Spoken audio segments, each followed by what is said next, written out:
While I was having dinner at my son's house, my neighbor called me and asked in a trembling voice, "Harrison, are you home?" "No, I am having dinner at my son's house," I replied, confused. He whispered, "Then who is in your house right now?" My blood ran cold, but before I could answer, my son Tyrone looked up from his plate. He did not look surprised. He did not look worried. He just threw his head back and laughed, a sound so hollow and cruel it made my skin crawl. "That is the cleaning crew." "Pop," he said, wiping his mouth. "We sold it this afternoon. You do not live there anymore." My name is Harrison Cole, and I am 70 years old. For 40 years, I worked as a structural engineer, building bridges that could withstand hurricanes and skyscrapers that scraped the belly of the clouds. I know how to calculate load-bearing limits. I know exactly how much pressure a beam can take before it snaps. But sitting at that mahogany table in the middle of an upscale Buckhead suburb, I realized I had no idea how much pressure a father could take before he broke. I sat there staring at the cold piece of chicken on my porcelain plate, trying to ignore the knot tightening in my stomach. This was supposed to be a family dinner, a time to connect, but the air in the dining room was so thick with tension you could cut it with a knife. My son Tyrone sat at the head of the table wearing a suit that cost more than my first car, checking his watch every 30 seconds. He is 32 years old, a stockbroker who talks fast and lives faster. But tonight his eyes were darting around the room, avoiding mine as if I were a creditor come to collect. To his right sat his wife, Emily. She is 28 years old, with blonde hair that is always perfectly styled and a phone that is surgically attached to her hand. Emily calls herself an influencer. She spends her days taking photos of latte art and posting about social justice causes she knows nothing about. To her, I am not a father-in-law or an elder worthy of respect. I am a prop, a relic. Convenient way to show her followers how inclusive and caring she is while treating me like a piece of furniture that clashes with her modern decor. The dinner was a disaster from the start. The food was bland and lukewarm, a catered meal pretending to be home-cooked. Emily pushed a bowl of quinoa salad toward me with a smile that did not reach her eyes. "You need to eat more." "Harrison," she said, her voice taking on that condescending tone people use with toddlers or pets. "We read an article today about how important nutrition is for seniors, especially those with cognitive decline." I gripped my fork tighter. "I do not have cognitive decline. My mind is as sharp as it was the day I patented a hydraulic system that is currently being used in half the buildings in downtown Atlanta. But they need me to be weak. They need me to be confused. It fits their narrative." "I am fine, Emily," I said, my voice steady. "I just am not hungry." She exchanged a look with Tyrone, a look that said, "See, I told you he is. I told you he..." Difficult. Then she turned back to me, sipping her white wine. "We were just thinking." "Dad." Tyrone started finally looking at me, his leg bouncing nervously under the table. "This house, you know the old place. It is a lot of work for one person. The stairs, the yard maintenance. It is dangerous. Here we go again. The same conversation we have been having for 6 months. They want me out of my house. The house I bought with my late wife Odette in the 80s. The house where we raised Tyrone. The house that is fully paid off and holds every memory I have left of the woman I loved for 40 years. I am perfectly capable of taking care of my house," I said, cutting him off. "I fixed the roof myself. Last spring. I mow my own lawn. I am not an invalid." Emily sighed, placing her hand on Tyrone's arm as if to calm him down, implying that I was the one being unreasonable. "It is not about capability, Harrison. It is about community," she said softly, the word dripping with fake sweetness. "We found this amazing facility just 20 minutes from here. It has assisted living, wonderful nurses and so many activities. You would be with people your own generation instead of being isolated in that old neighborhood. Facility. That is the polite word for a warehouse where they store old people until they die." I looked around their dining room. I saw the crystal chandelier, the imported rugs, the art on the walls that looked expensive but meant nothing. And then my eyes caught something else, under the edge of the linen tablecloth. Near Tyrone's elbow, a stack of envelopes was peeking out. They were pink and red, not greetings cards, final notice bills. My engineer brain started calculating. Tyrone drives a leased BMW. Emily spends thousands on clothes to maintain her image, and yet they are hiding utility bills under the table. My son is not worried about my isolation. He is worried about his cash flow. He sees me not as a father, but as a piggy bank that is taking too long to break open. I was about to point out the envelopes when my phone buzzed in my pocket. The sound was loud in the silent room, startling Emily. "I apologize," I said, pulling out my old sturdy phone. It was Mr. Jenkins, my neighbor of 30 years, a Vietnam veteran who sleeps with one eye open and trusts no one except me and his German shepherd. "He never calls unless the house is on fire," I answered immediately. "Hello, Jenkins. Harrison."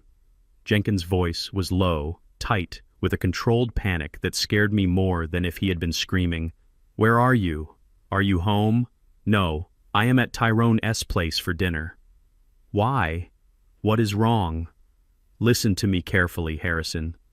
There is a truck in your driveway, a big box truck, no license plates, hardly any markings. 3 men are breaking down your front door right now." My hand tightened around the phone so hard the plastic creaked. "What are you talking about? Is it a robbery? Did you call the police?"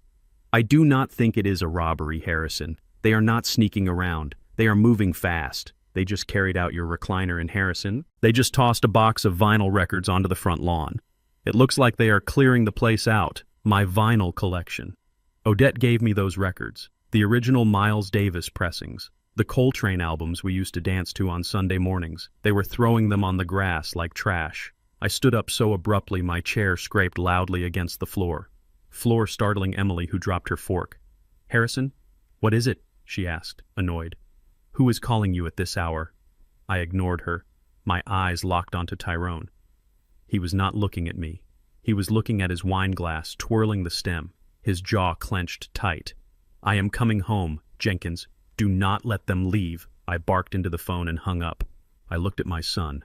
My heart was hammering against my ribs, a warning drumbeat of betrayal. "Tyrone." He did not look up. "Tyrone, look at me." I commanded, my voice booming with the authority I used to wield on construction sites. He slowly lifted his eyes, and what I saw there chilled me to the bone. There was no guilt, there was no shame, there was only a manic glassiness, the look of a man who has pushed all his chips into the center of the table and is waiting for the roulette wheel to stop. Jenkins says, "There are men in my house. They are taking my things." "Who are they?" "Tyrone." The silence stretched for a second, 2 seconds, then Tyrone smiled. It was not a happy smile. It was a jagged, broken thing. "They are not taking your things, Pop," he said, his voice terrifyingly calm. "They are clearing the property. Those are the movers." "Movers," I whispered, the room starting to spin. "What are you talking about?" "We sold it," Emily chimed in, picking up her wine glass again as if we were discussing the weather. "We closed the deal this afternoon. A cash buyer, investors. They wanted immediate possession. It was a great deal." "Harrison, really? You should be thanking us. Sold it." I repeated the words, tasting like ash in my mouth. "You cannot sell my house. It is my house. The deed is in my name." Tyrone let out a short, sharp laugh. "Not anymore. Remember the papers you signed last month? The insurance updates? The medical proxy? You signed a power of attorney. Pop, a full durable power of attorney giving me control over your assets if you were deemed incapacitated." I stared at him. My mind flashed back to the pile of documents he had brought me weeks ago when I had the flu. He said they were just standard updates for my health insurance. He said he wanted to make sure everything was covered in case I got sick again. I had trusted him. He is my son. I signed them without reading the fine print, because who thinks their own child is handing them a death warrant? "I am not incapacitated," I growled, stepping toward him. "I am standing right here." "Dr. Evans disagrees," Emily said, checking her fingernails. "We have a letter from him stating that you have been showing signs of severe dementia, paranoia, confusion, aggression. It was enough to activate the power of attorney. The sale is legal." "Harrison, the money has already been wired for $150,000. Tyrone said the number rolling off his tongue like a prayer cash. "Pop, do you know what that kind of money does? It solves everything. No more mortgage, No more sharks. No more problems. Sharks. The word hung in the air. I looked at the red envelopes under the tablecloth again. This was not just greed. This was desperation. My son was in trouble. Deep trouble. And he had decided to sacrifice me to save himself. "You sold my home," I said, my voice trembling, not with age but with a rage so hot it felt like it could melt steel. "You sold the house your mother died in. You threw her records on the lawn. It is just stuff." "Harrison," Emily snapped, finally dropping the sweet act. "You do not need a 4-bedroom house. You are one man. It is selfish, really hoarding all that equity when your family is struggling. We did this for us. For the family. For the family." I looked at Tyrone, expecting him to say something to defend me, to show some shred of the boy I raised, but he just poured himself another glass of wine, his hand shaking slightly. "It is done, Pop," he said, refusing to meet my eyes again. "You do not live there anymore. You live here now. We fixed up the basement for you. It is better this way. You are safe here, and we have the money. Everyone wins. The basement. They sold my life, my memories, my independence, and they were going to put me in the basement like an old broken tool." I did not scream. I did not flip the table. My engineer's mind took over. Assess the structural damage, identify the failure point, calculate the response. "This is not over," I said, my voice low and dangerous.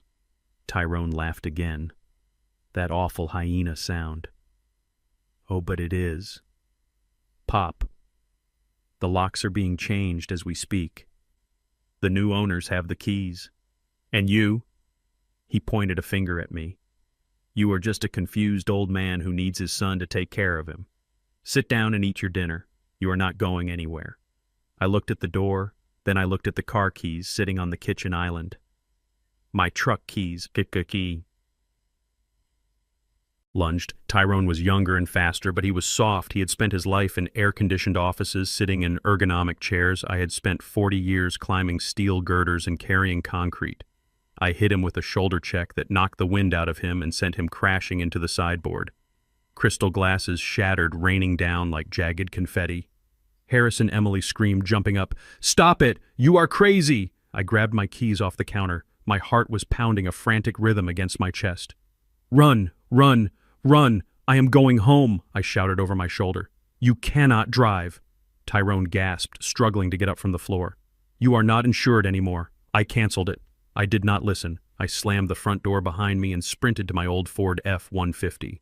It was a beat-up truck, rusted around the wheel wells, but the engine was solid. I turned the key and the V8 roared to life, a sound of freedom and fury.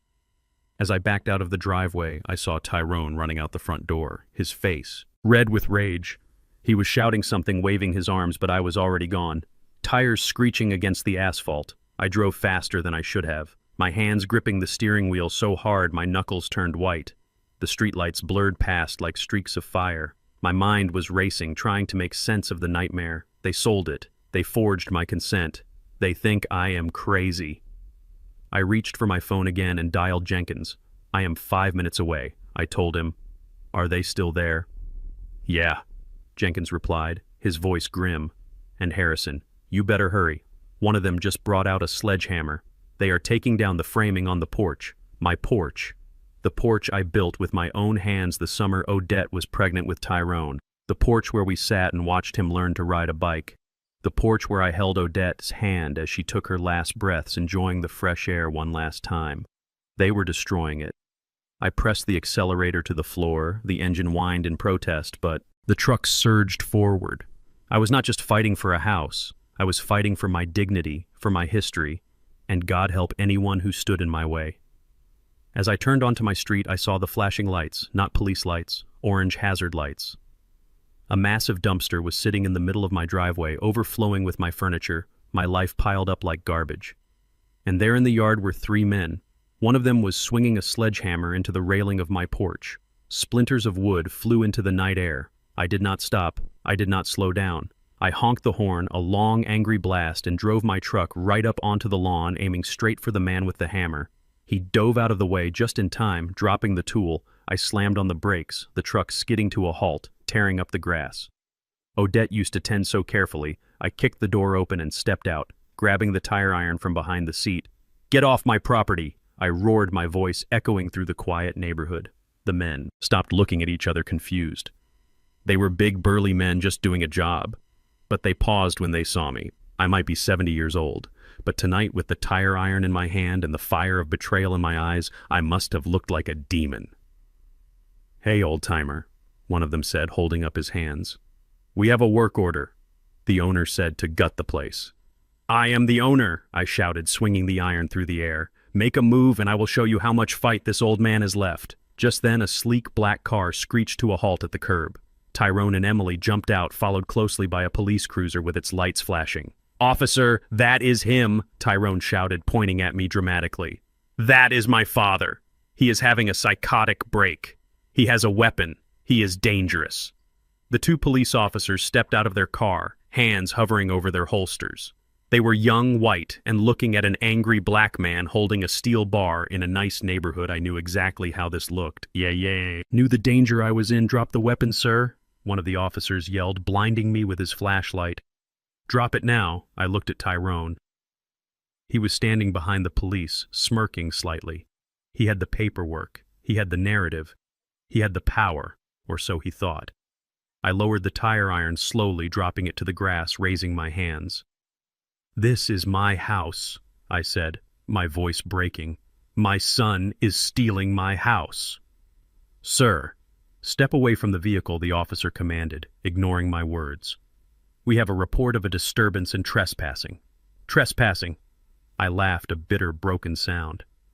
At my own home that night, as the cuffs clicked around my wrists cold and tight, I looked at Tyrone. He was holding Emily, putting on a show of the concerned, grieving son.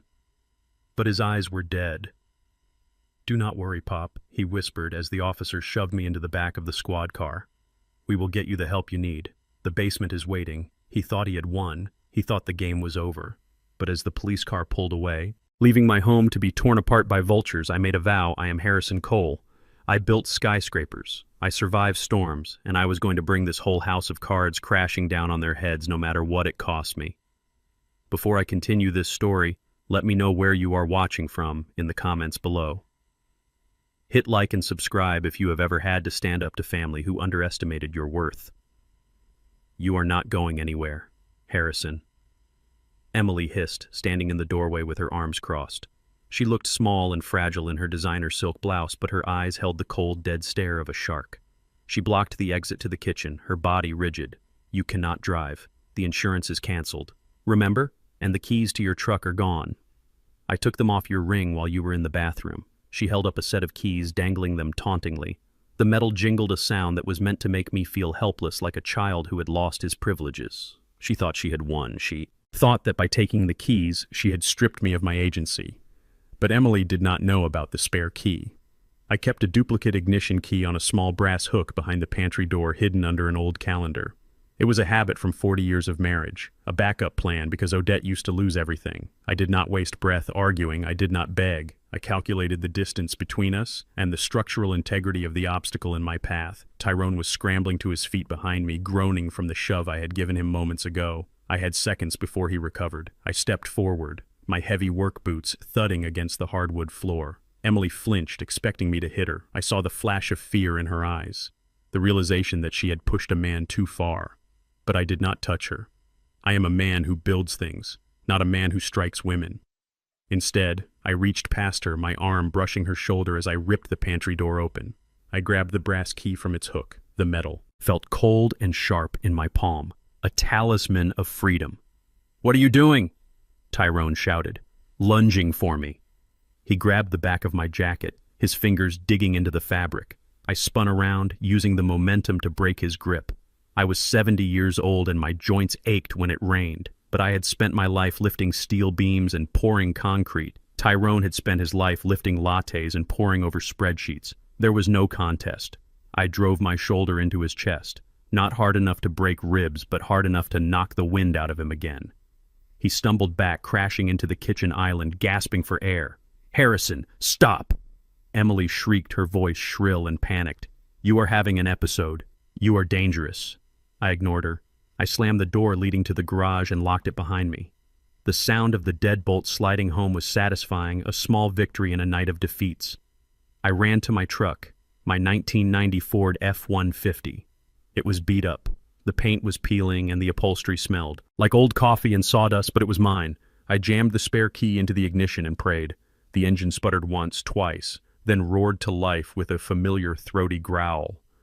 It was the sound of loyalty. I hit the button for the garage door, but nothing happened. They had cut the power to the opener. Of course they had. They had thought of everything, or so they believed. I put the truck in reverse and looked in the rearview mirror. The garage door was reinforced, aluminum sturdy but not invincible. I revved the engine, gripping the steering wheel until my knuckles turned white. "I am sorry, Odette," I whispered. I released the brake and slammed on the gas. The truck shot backward. The impact was deafening. Metal screeched, wood splintered, and the garage door buckled outward, tearing off its tracks. The truck shuddered but kept moving, bursting through the barrier and into the cool night air. I did not look back at the house. I shifted gears and peeled out of the driveway, leaving tire marks on their pristine suburban lawn. I drove faster than I should have. The streetlights blurred into streaks of yellow fire. My heart was pounding a frantic rhythm against my ribs, anger and adrenaline mixing into a potent cocktail. They sold my house. The words played on a loop in my mind. They sold my memories. They sold my life. It took me 20 minutes to cross town to the old neighborhood. The streets here were narrower, the trees older, the houses modest, but built with care. As I turned onto my street, my stomach dropped. It looked like a war zone. A massive orange dumpster sat in the middle of my driveway. It was already half full of my life. My recliner, the one I sat in every Sunday to watch football, was upside down, its fabric torn. My bookshelf, the one I built by hand for Odette's mystery novels, was smashed into pieces. 3 men were moving like ants over the carcass of my home. They were hauling boxes out the front door, throwing them into the dumpster with careless indifference. One of them was carrying a large framed photograph. It was the portrait of Odette and me from our 40th anniversary. The glass caught the light from the street lamp for a second before the man tossed it onto the pile of debris. I heard the glass shatter. That sound broke something inside me. I did not park the truck. I abandoned it right in the middle of the street, the door hanging open. I reached behind the seat and grabbed the tire iron. It was a heavy piece of solid steel rusted at the handle, cold and unforgiving. "Hey!" I roared, my voice cracking with fury. "Get away from my house!" The men stopped. They were big, burly movers wearing reflective vests. They looked at me confused at first, then amused. An old black man in a flannel shirt waving a metal bar. "Easy there, Pops," one of them said, stepping forward. He was holding a lamp. My lamp, the one Odette bought at a flea market in Savannah. "You need to clear out. We are working here." "Put it down," I commanded, stepping onto the grass. My lawn, usually manicured, was trampled and muddy. "Put it down, or I will put you down." The man laughed. He actually laughed. "Look, old-timer, the owner wants this place gutted by morning. Go home and take your meds." I did not think I just reacted. I swung the tire iron with all the strength I had left. I did not aim for the man. I aimed for their truck. The steel bar connected with the windshield of their box truck with a sickening crunch, the safety glass spiderwebbed, instantly turning opaque white. "What the hell?" the man shouted, dropping the lamp. It shattered on the driveway. I swung again, taking out the side mirror. I swung again, denting the fender with a loud metallic clang. "Get off my property," I screamed, swinging the iron through the air, creating a perimeter of rage. "This is my home." The men backed away, hands raised, realizing this was not a normal job. This was a man with nothing left to lose. "Call the cops," one of them yelled, running toward the cab of the truck. I stood there in the middle of my yard, chest heaving the tire, iron heavy in my hand. I was surrounded by the wreckage of my life, the broken glass, the splintered wood, the torn photographs. It was all garbage to them. To me, it was evidence of my existence. Then the world turned red and blue. Sirens wailed, cutting through the night air. 2 police cruisers screeched to a halt at the curb, blocking my truck. Doors flew open and officers spilled out, weapons drawn. "Drop the weapon, police! Drop it now!" The beam of a flashlight blinded me. I raised my hand to shield my eyes, but I did not drop the iron. Not yet. I was holding on to it like an anchor. "I live here," I shouted, squinting into the light. "These men are looting my house." "Sir, put the weapon on the ground or we will shoot." The voice was young, tight with adrenaline. I knew the statistics. I knew what happens when a black man holds a weapon in front of the police. I knew I was seconds away from dying on my own front lawn. Slowly, painfully, I lowered the tire iron. I let it fall to the grass. It made a dull thud. "On your knees, hands behind your head." Now I sank to my knees, the wet grass soaking through my jeans. My knees ached, but I barely felt it. I clasped my hands behind my head, interlacing my fingers, just as I had taught Tyrone to do if he ever got stopped. Just then, a sleek black BMW pulled up behind the police cars. Tyrone and Emily jumped out. They looked immaculate, untouched by the chaos. Tyrone adjusted his tie as he walked toward the officers. Emily was already crying, covering her mouth with her hand, in a performance worthy of an award. "Officer." "Thank God," Tyrone said, breathless, his voice projecting the perfect image of a concerned citizen. "That is my father. He is confused. He has been having episodes." The officer, a young white man with a buzz cut, lowered his weapon slightly but kept it trained on me. "Is this your property, sir?" the officer asked Tyrone. "Yes," Tyrone replied smoothly, reaching into his jacket pocket. "It belongs to the Cole Family Trust. I am the trustee. My father has severe dementia." We tried to transition him to a care facility tonight, but he became violent. He assaulted me and stole a vehicle to come here. "He is lying," I shouted from the ground, spitting out a blade of grass. "He is a liar. He stole my house." Emily stepped forward, tears streaming down her face, clinging to Tyrone's arm. "Officer, please do not hurt him. He does not know what he is doing. He thinks he still lives here. It is heartbreaking, really. We just want to get him help." The officer looked at me. Then he looked at Tyrone in his expensive suit and Emily with her designer bag. He saw a successful young couple dealing with a senile, dangerous relative. He saw what they wanted him to see. "Do you have paperwork, sir?" the officer asked, holstering his gun. "Yes," Tyrone said, pulling a folded document from his pocket. "I have a durable power of attorney. It grants me full control over his medical and financial decisions due to his incapacitation. Here is the doctor's note certifying his condition." He handed the papers to these two. "Officer," I watched from my knees, helpless. The officer clicked on his flashlight and scanned the documents.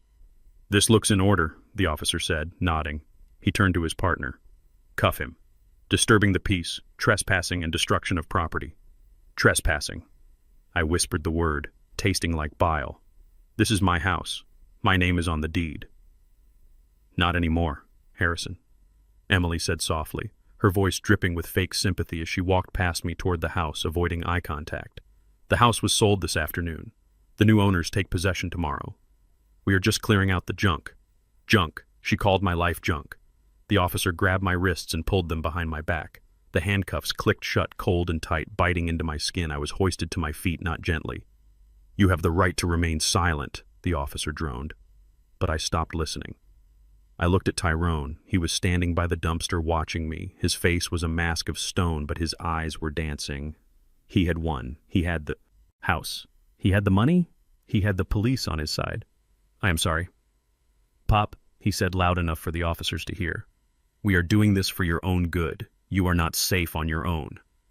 They shoved me into the back of the squad car. The hard plastic seat was uncomfortable, the cage separating me from the officers, a stark reminder of my new status. I was no longer a citizen. I was a problem to be managed. Through the window, I watched the movers go back to work. They started throwing more boxes into the dumpster. I saw my tackle box, the one I planned to give to my grandson, if I ever had one fly through the air and crash into the metal bin. Tyrone put his arm around Emily, and they walked toward the house, my house as if they owned it. They did not look back at me. As the police car pulled away, the red and blue lights reflecting off the broken windows of my home, I felt a cold clarity settle over me. They thought this was the end. They thought they had buried me under paperwork and lies. They were wrong. I sat up straight in the back of the cruiser, ignoring the pain in my shoulders. I did not cry. I did not shout. I started to plan. Because Tyrone had made one fatal mistake. He thought he was dealing with a confused old man. He forgot that I was an engineer, and engineers know that every structure, no matter how impressive, has a weak point. You just have to find it and apply the right amount of pressure. I closed my eyes and listened to the siren. It was not the sound of defeat. It was the sound of the war beginning. The fluorescent lights of the police station hummed with a low headache-inducing buzz. I sat on a hard wooden bench, my wrists sore where the metal cuffs had bitten into the skin. It was 2 a.m. The station smelled of stale coffee and misery. I was 70 years old, a man who had never broken a law in his life. Yet here I was waiting like a common criminal for someone to claim me. Finally, the heavy security door buzzed open. Tyrone walked in. He did not look worried. He looked annoyed. He was adjusting his silk tie, his eyes scanning the room with a mixture of arrogance and impatience. He signed the paperwork at the front desk with a flourish of his expensive pen, not even glancing at me until the officer unlocked the holding cell gate. "Let us go, Pop," Tyrone said, his voice flat. "You are lucky I have friends in the department, or you would be spending the night in county." I stood up slowly, my knees popping. I wanted to tell him that I did not need his luck, that I needed my home, but I kept my mouth shut. I followed him out into the cool Atlanta night. The air was thick with humidity. "Get in the car," he commanded, pointing to his BMW. I climbed into the passenger seat. The leather was soft. The interior smelled of new car and vanilla. It was a stark contrast to the rusty truck I had just lost.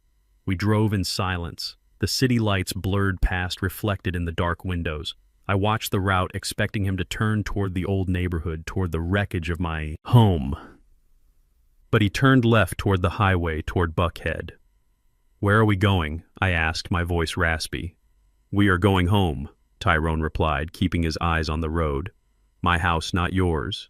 Yours is gone. Pop, get used to it." The drive took 20 minutes. When we pulled into his driveway, the massive house loomed in the darkness like a fortress. Emily was waiting at the front door. Her arms crossed her face, a mask of disapproval. "I cannot believe you caused such a scene," she hissed as we walked up the steps. The neighbors were watching. "Do you know how embarrassing that is?" I did not answer. I just looked at her, thinking about the days when I used to bounce her on my knee, thinking she was a sweet girl, good for my son. I had been blind. Inside the house was cool and quiet. Tyrone did not lead me to the guest room with the plush carpet and the queen-sized bed where I had stayed during holidays.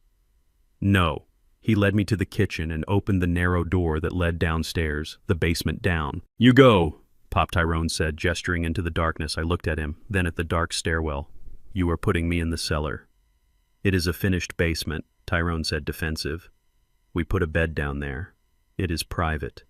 You will have your own space. And honestly, after tonight, I do not trust you upstairs. You might try to burn the place down." I walked down the stairs. The air grew cooler with every step, damp and heavy. The smell of mildew and unwashed concrete hit me. It was a finished basement in name only. The walls were drywall but unpainted. The floor was cold linoleum.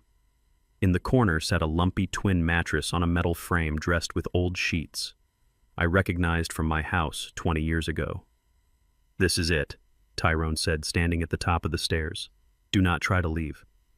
The alarm is set. If you open a door or window, the police will be here in 3 minutes, and this time I will not bail you out." He closed the door. The lock clicked. A heavy, final sound. I was a prisoner in the home of the son I had raised. I stood in the darkness for a long time, listening to his footsteps recede overhead. My eyes adjusted to the gloom.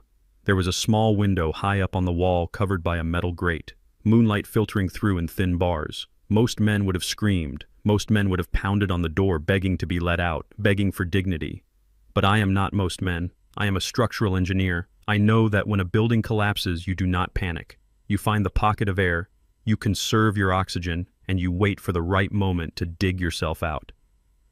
I sat down on the lumpy mattress. The springs groaned. It was humiliating, degrading, but I did not let the shame take root. Instead, I focused on the anger. It was a cold, hard knot in my chest, a fuel source I reached inside my heavy army jacket. It was an old M65 field coat, faded olive drab frayed at the cuffs. Tyrone and Emily hated it. They called it hobo-ware. They had not bothered to search me because they could not imagine anything of value, being inside such a ragged piece of clothing. But they were wrong. I ran my fingers along the inside seam near the left armpit. There was a small opening I had sewn there years ago, a hidden pocket designed for emergencies. I slipped my hand inside and felt the cool plastic of my burner phone. A simple Nokia brick, sturdy and reliable, fully charged. I also pulled out a small leather notebook no bigger than a deck of cards. I checked the screen. 1 bar of signal. It was enough. I dialed a number from memory. It rang once, twice. Then a gruff voice answered, "Harrison. It is 3 a.m. This better be good." "Ross," I said, keeping my voice to a whisper. "They did it. They sold the house." There was a pause on the line, followed by the sound of rustling paper. Ross was my attorney, my confidant, and the only man who knew the true extent of my net worth. He was a shark in a cheap suit, and he had been waiting for this call. "Are you safe?" Ross asked, his tone sharpening. "I am in Tyrone S. basement, locked in. Said I have my notebook. "Okay," Ross said, all business. "Do you want me to send the cavalry? I can have the police there in 20 minutes. We can file for elder abuse, illegal confinement, fraud." "No," I said firmly. "Not yet." "Why not, Harrison?" They crossed the line. "Because if we strike now, we only get them for the house," I said, looking at the shadows dancing on the concrete floor. "I want to know why, Ross. I want to know the whole picture. Tyrone is desperate. You do not sell your father's house in a cash deal in one afternoon unless you have a gun to your head. I need to know who is holding the gun." "Fair enough," Ross said. "What are your orders?" "Watch the money," I instructed. "The sale proceeds. $450,000. It should hit Tyrone's account tomorrow morning. I want to know where every single cent goes. Do not freeze it. Let him feel rich. Let him feel safe." "Understood," Ross said. "And Harrison?" "Yeah, keep your phone off during the day. Check in only at night. Stay sharp. Old friend?" I ended the call and slipped the phone and notebook back into the hidden lining of my jacket. I patted the fabric smooth, making sure it looked flat. I lay back on the mattress, staring at the unfinished ceiling beams. I counted the joists, analyzing the load distribution. It was a calming exercise, a way to keep my mind from spiraling. I must have dozed off because I was jolted awake by the sound of voices. It was not morning yet. The basement was still dark, but light was bleeding through the cracks in the floorboards above me. Tyrone and Emily were in the kitchen, directly overhead. The house was old construction, and the HVAC vents acted like a primitive intercom system carrying sound straight down to me. I stood up and moved quietly to the corner where the metal ductwork ran along the wall. I pressed my ear against the cold, galvanized steel. I cannot believe we pulled it off. Emily's voice echoed down, tinny and distorted but clear enough. She sounded drunk, giddy. 450,000, Tyrone. We are rich. We are not rich. Tyrone. His voice was tighter, anxious. We are safe. There is a difference. Oh, stop being such a killjoy, she snapped. We deserve this. Do you know how hard it has been pretending to care about that old man, smelling his old man smell, listening to his boring stories about bridges? We earned this money. I clenched my fists, my nails digging into my palms. We have to move the funds as soon as the wire clears, Tyrone said, ignoring her. Do not spend a dime. Emily, I mean it. Why not? She whined. I saw this handbag. Tyrone, a Birkin, vintage. It is only $12,000 and we need a vacation. The Maldives. Everyone is going to the Maldives. We can take the photos, post them. It will boost my engagement numbers. Like crazy. We can leave him down there with a timed feeder for all I care. We cannot go to the Maldives. Tyrone hissed, his voice dropping to a harsh whisper. Listen to me. The Greeks are not patient. The deadline is Friday. The Greeks. Emily went silent for a moment. Who are the Greeks? The bookies. Emily. The guys I owe.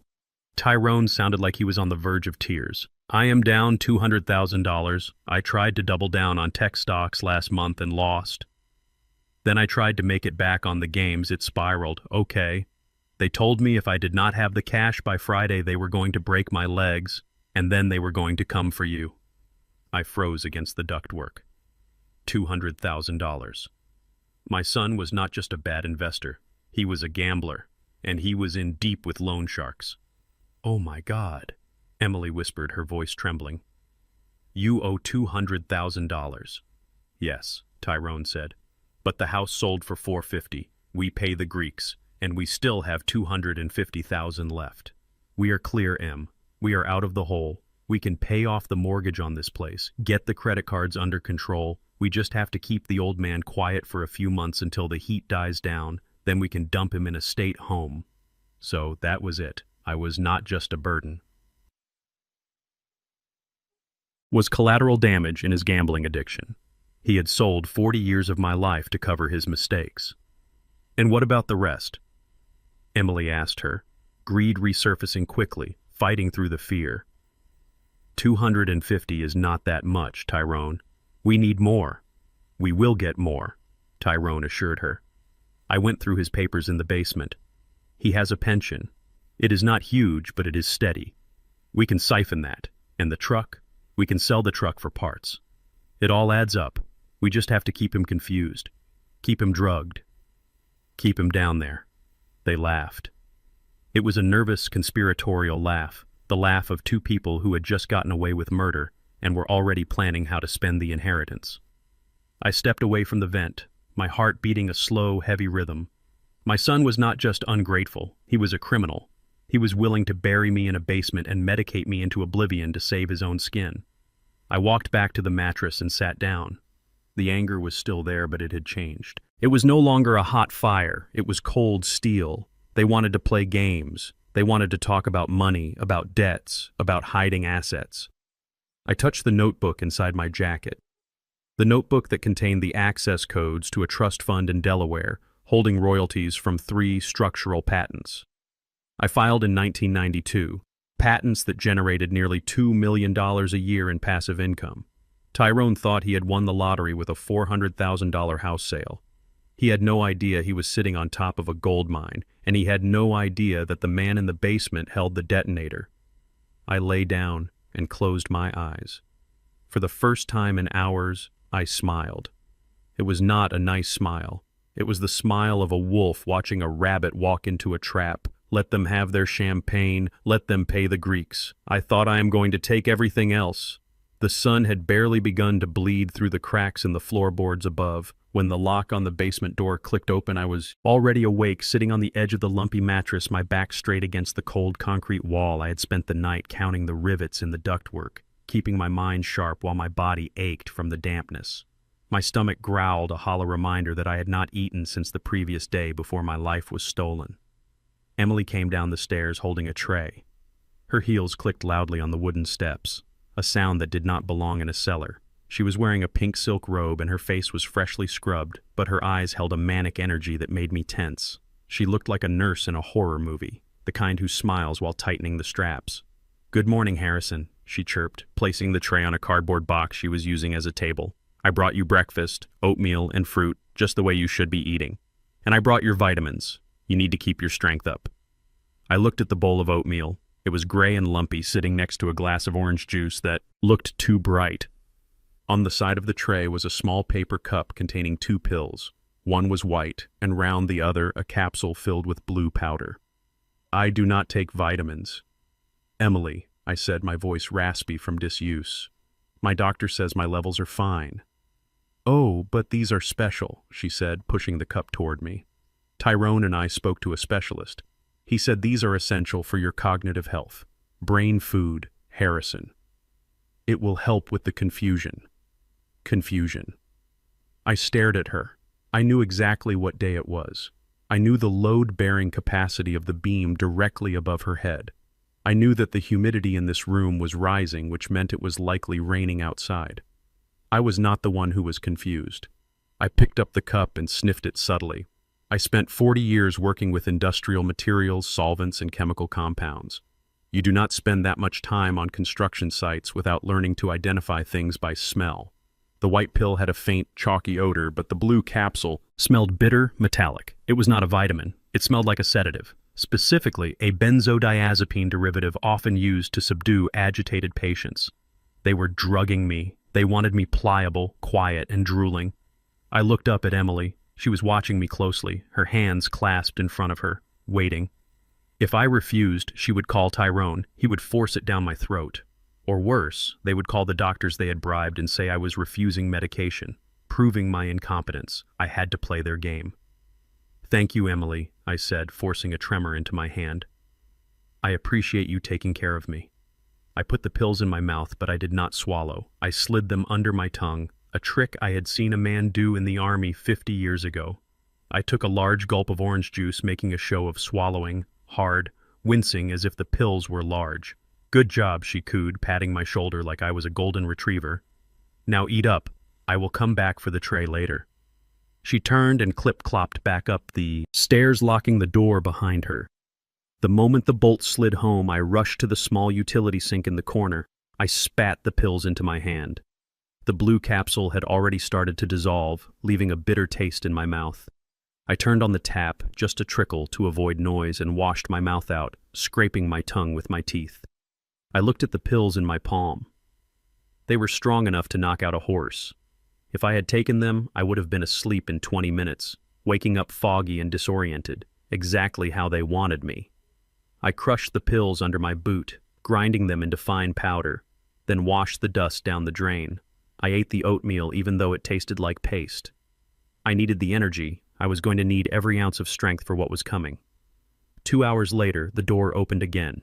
This time Emily was dressed for the public. She wore a stylish beige sweater and jeans, her hair curled perfectly, and her makeup flawless. She was carrying a tripod and a circular light, a ring light, I think they call it. "Come on, Harrison," she said, gesturing for me to stand up. "We are going to sit in the nice chair over there." She pointed to an old wooden chair she had dragged into the center of the room where the light from the single bulb was dimmest. She set up the tripod and attached her phone, clicking on the ring light until it blinded me with an artificial white halo. "What is this?" I asked, squinting. "We are just going to say hi to some friends," she said, her voice dropping an octave, becoming soft and concerned. "Just follow my lead, Harrison, and try not to look so angry. It scares people." She pressed a button on her phone and her face transformed. Instantly, she looked exhausted, saintly, a martyr, carrying the weight of the world. "Hi, guys," she whispered to the phone screen. "Welcome back to our journey. I know I have not posted in a day, but it has been really hard. As you know, we had to move my father-in-law in with us yesterday. His dementia has progressed so fast, I watched her. Fascinated by the lie. She was building a narrative brick by brick. Yesterday was really scary. She continued, glancing at me with fearful eyes. He got violent. He did not know who Tyrone was. He thought we were stealing his house. We had to protect him from himself. It is so expensive providing this kind of 24-hour care. Guys, if you can spare anything, the link is in my bio. Every little bit helps us keep Harrison safe." She turned the camera toward me. "Say hi, Harrison," she said, her voice thick with fake emotion. "Do you know who I am?" I looked into the black lens of the phone. I saw the comments scrolling by, rapid-fire hearts and crying faces popping up on the screen. People were buying it. They saw a confused old man in a basement and a loving daughter-in-law doing her best. I could have screamed, I could have shouted that she was a liar and a thief, but that is exactly what a violent, demented man would do. It would prove her point. It would validate her story. So I made a choice. I decided to give her the best performance of my life. I let my jaw go slack. I widened my eyes until they looked watery and vacant. I let a little bit of saliva gather at the corner of my mouth. I looked at her, not with anger, but with a heartbreaking, confused adoration. "Odette," I whispered, my voice cracking. "Odette, is that you? You came back." Emily froze for a second, caught off guard. But then she realized this was gold, absolute gold for her audience. Her eyes lit up with greed. "Oh, Harrison," she said, playing along, stepping into the frame to hug me stiffly. "I am Emily, remember? Odette is gone." "No. Odette." I reached out a trembling hand to touch her face, my fingers rough against her perfect makeup. "You look just like her. Did you make the pot roast?" I saw the comments on her screen explode. People were sending gifs, little digital animations that I knew cost real money. Poor man. He thinks she is his wife. She is an angel for doing this. God bless you, Emily. She pulled away, looking at the camera with a sad, brave smile. See, guys, she said, this is what we deal with every day. It is heartbreaking, but we love him. We will do whatever it takes. Thank you for the gifts. You guys are amazing. She ended the stream and the mask dropped instantly. The sad smile vanished, replaced by a smirk of triumph. That was perfect, she muttered, checking her analytics. We just made $2,000 in 10 minutes. Keep being crazy, Harrison. It pays the bills. She was so absorbed in her phone, scrolling through the praise, counting the money, that she did not notice me stand up. She turned her back to me, walking toward the stairs, tapping furiously on her screen. I need to get the lighting better next time, she mumbled to herself. Maybe put him in a different shirt. Something with stains. She set her phone down on the washing machine near the stairs, just for a second while she adjusted the ring light stand. She was confident, arrogant. She thought I was a vegetable. She thought the drugs had worked. I moved silent as a shadow. My work boots, usually heavy, made no sound on the concrete. I had learned how to walk on steel beams, hundreds of feet in the air without causing vibrations. I could cross a room without displacing the dust. I reached the washing machine and glanced at the screen. It was still unlocked, open to her messages. A notification banner dropped down from the top. Gym trainer. Marcus. The message read, "Is the old zombie asleep yet? I want you tonight.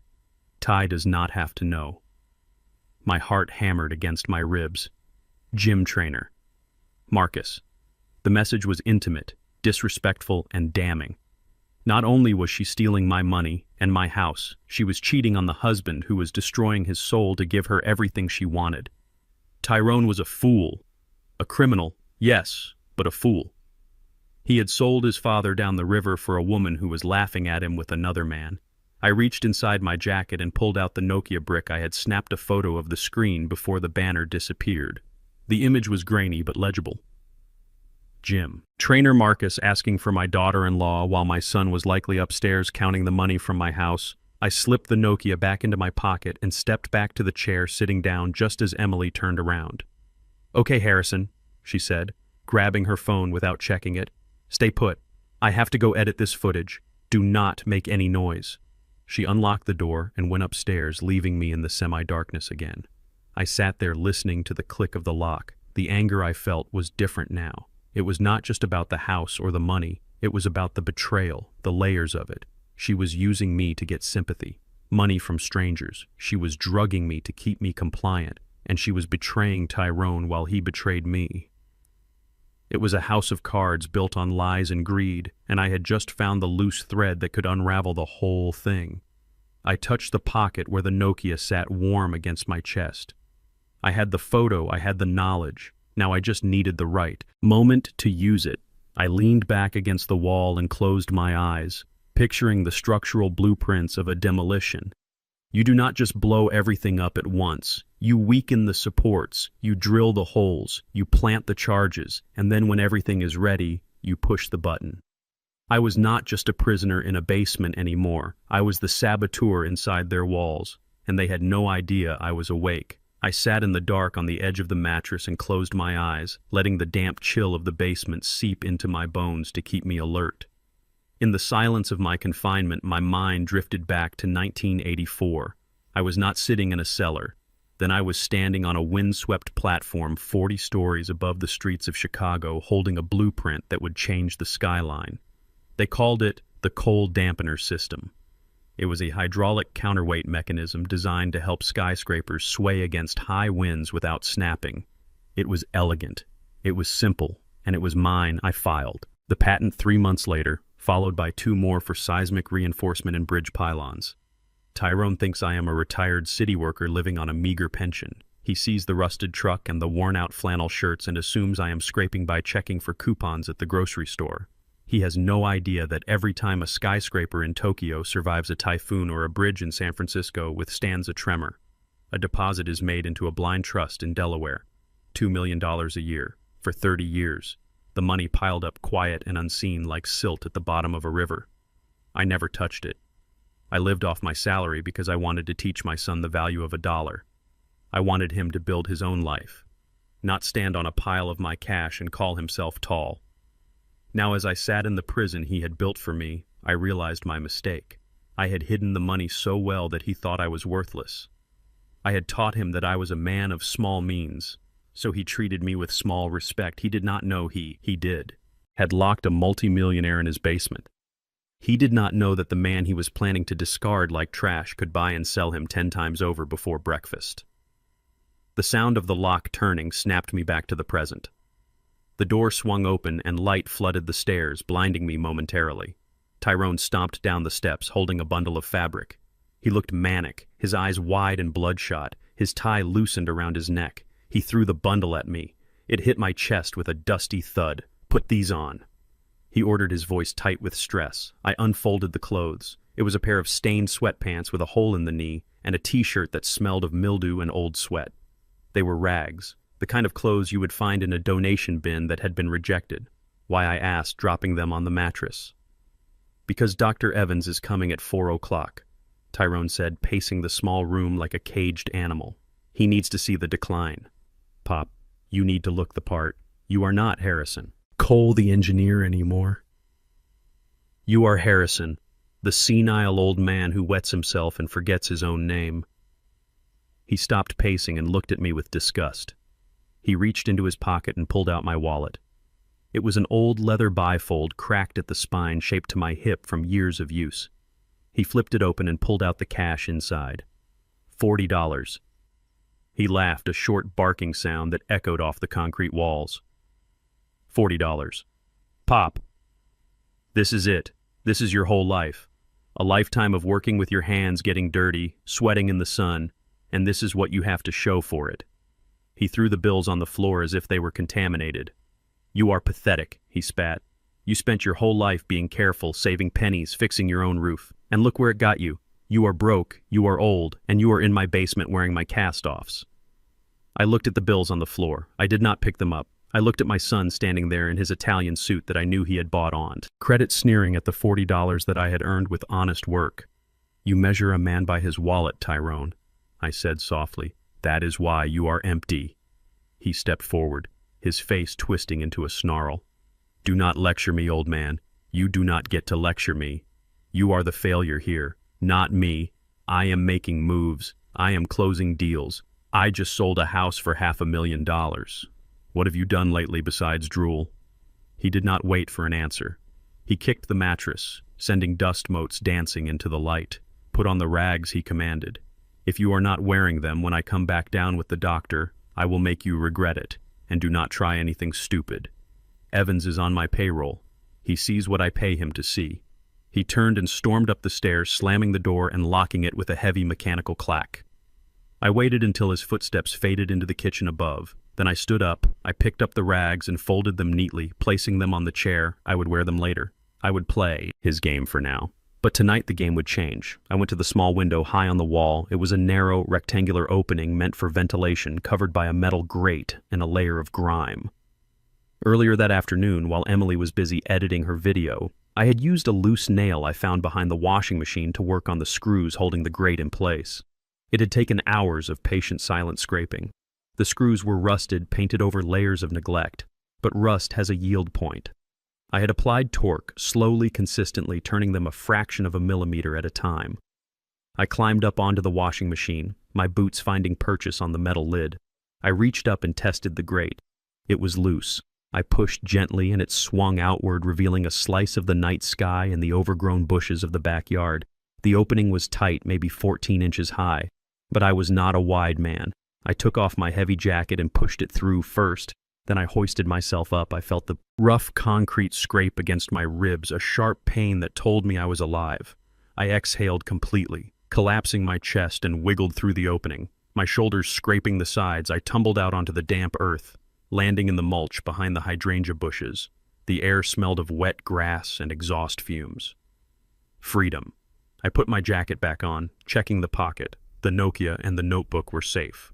I stayed low, moving through the shadows of the yard, avoiding the motion sensor lights. I knew where the blind spots were. I had analyzed the security system layout the moment I arrived. It was a cheap system installed by someone who cut corners just like everything else in Tyrone's life. I slipped through the side gate and walked 2 blocks before I dared to check my phone. I had a message from Jenkins. Meet me at the Waffle House parking lot off the highway midnight.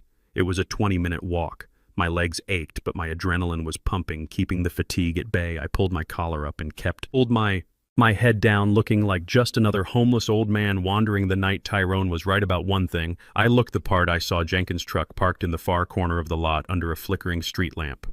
It was a battered Chevy, sturdy and dependable just like him. He was sitting in the driver's seat, smoking a cigarette, the cherry glowing in the dark. I opened the passenger door and climbed in. Jenkins looked me over, his eyes narrowing. "You look like hell." "Harrison," he grunted, taking a drag. "I feel like hell," I replied. "Where is it?" Jenkins reached under his seat and pulled out a heavy object wrapped in an oilcloth. He handed it to me. I unwrapped it. A snub nose, .38 special, cold steel fully loaded. It was legal, registered to Jenkins, but untraceable to me. "Do not use it unless you have to." Jenkins said, his voice grave. "This is not a war zone, Harrison." "It feels like one," I said, tucking the gun into the waistband of my pants at the small of my back. And the file Jenkins handed me, a thick manila envelope. I opened it under the dome light. My eyes scanned the documents, my engineer brain processing the data faster than I could read the words. It was a financial autopsy of my son. Tyrone was not just in debt, he was drowning. He had 3 mortgages on the Buckhead house. The last one was a high-interest loan from a private lender, the kind that breaks kneecaps for late fees. He had maxed out 11 credit cards. His trading accounts were empty, wiped out by a series of disastrous bets on cryptocurrency and volatile tech stocks. But the most damning document was at the bottom. A foreclosure notice from the bank dated 2 weeks ago. "He has 30 days, Harrison Jenkins said, exhaling a plume of smoke. "The bank is taking his house. He is underwater on everything. The car, the furniture, the clothes, on his back. It is all leased or bought on credit." I stared at the paper. The numbers were red and angry. Tyrone owed nearly $2 million in total. The $450,000 from my house sale was not a windfall, it was a drop in the bucket. It would pay off the loan sharks, the Greeks he mentioned, but it would not save his house. "He needs more," I whispered, realizing the full scope of his desperation. "He needs everything," Jenkins confirmed. "He needs your pension. He needs your Social Security. He needs every asset you have just to keep the lights on for another 6 months. He is not trying to get rich, Harrison. He is trying to stay out of prison, or the morgue." I looked out the window at the highway, the cars rushing by, oblivious to the ruin sitting in this truck. My son was a failure, a man who had been given every opportunity, every advantage, and had squandered it all on an image, a hologram of success. "He thinks I am the burden," I said quietly. "He thinks I am the one dragging him down." Jenkins flicked his cigarette out the window, watching the sparks die on the asphalt. "He is desperate, Harrison, and desperate men are dangerous. You need to be careful if he finds out you have money, real money. He wanted to just put you in a basement. He will kill you for it." "I know," I said, touching the notebook inside my jacket. "I know." I looked at the foreclosure notice again. A plan began to form in my mind, a structural demolition. It required precision timing and absolute ruthlessness. "He needs money," I said, looking at Jenkins. "He is desperate for a lifeline." "Yeah," Jenkins said. So, I am going to give him one." I said, a cold smile touching my lips. "I am going to give him exactly what he wants, and it is going to crush him." I put the file back in the envelope and opened the door. "Take me back, Jenkins. Drop me a block away. I have to get back in before he wakes up." "You are going back there?" Jenkins asked, incredulous. "You are going back into the cage?" "I am not a prisoner anymore, Jenkins," I said, stepping out into the cool night air. "I am the Trojan horse." I walked back to the house, slipping through the shadows, my mind racing with calculations, load limits, stress points, failure modes. Tyrone wanted to play games with money. He wanted to treat people like assets and liabilities. Fine. I would show him what a real liability looked like. I would show him the cost of underestimating the man who built the foundation he was standing on. I climbed back through the window, squeezing my body through the grate, and dropped onto the washing machine. I replaced the grate, tightening the screws just enough to hold but loose enough to open again. I stripped off my jacket and hid the gun. the phone and the file inside the lining of the old sofa in the corner. I lay down on the mattress just as the sun began to paint the sky gray. I was exhausted, hungry, and my body screamed in protest. But I felt a strange calm. Tyrone was going to come down here in a few hours expecting to find a broken, confused old man.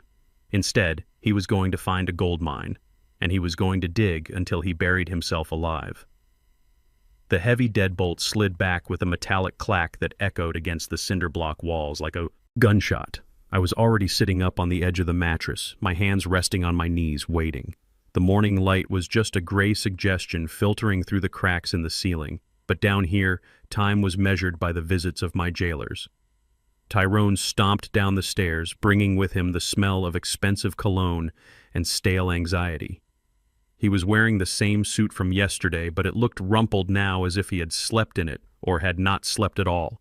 He carried a plastic bowl covered in cling wrap and a bottle of water. "Here, Pop," he muttered, not looking at me, placing the food on the washing machine. "Eat up. I have a busy day. I cannot be babysitting you." He turned to leave, his movements jerky and agitated. He was a man running out of time. The foreclosure notice I had seen last night was ticking away in his pocket, a time bomb he could not defuse. "Tyrone," I said. My voice was not the raspy, confused croak I had used for the camera yesterday. It was the deep, resonant baritone of a man who had commanded crews of 200 steelworkers. It was the voice of his father. He froze his hand, hovering over the handrail. He turned slowly, his brow furrowed in confusion. "What did you say?" he asked, squinting at me in the dim light. I said, "Look at me, son." I stood up slowly, unfolding my 6-foot frame to its full height. I did not stoop, I did not shake, I looked him dead in the eye, channeling every ounce of authority I possessed. Tyrone stepped back instinctively, a flicker of fear crossing his face.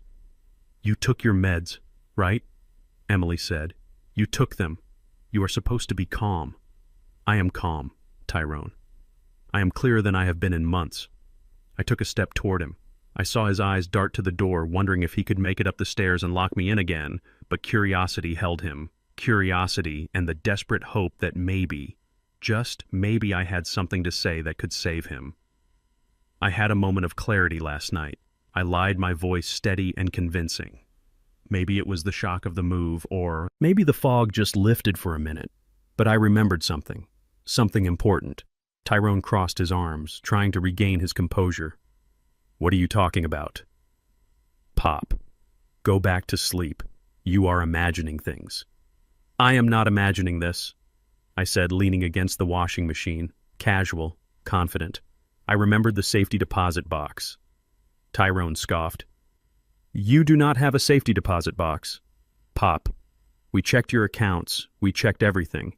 You have a checking account with $2,000 and a pension that barely covers groceries. Do not waste my time. Not my box," I corrected him quietly. "Your mother's." The mention of Odette made him pause.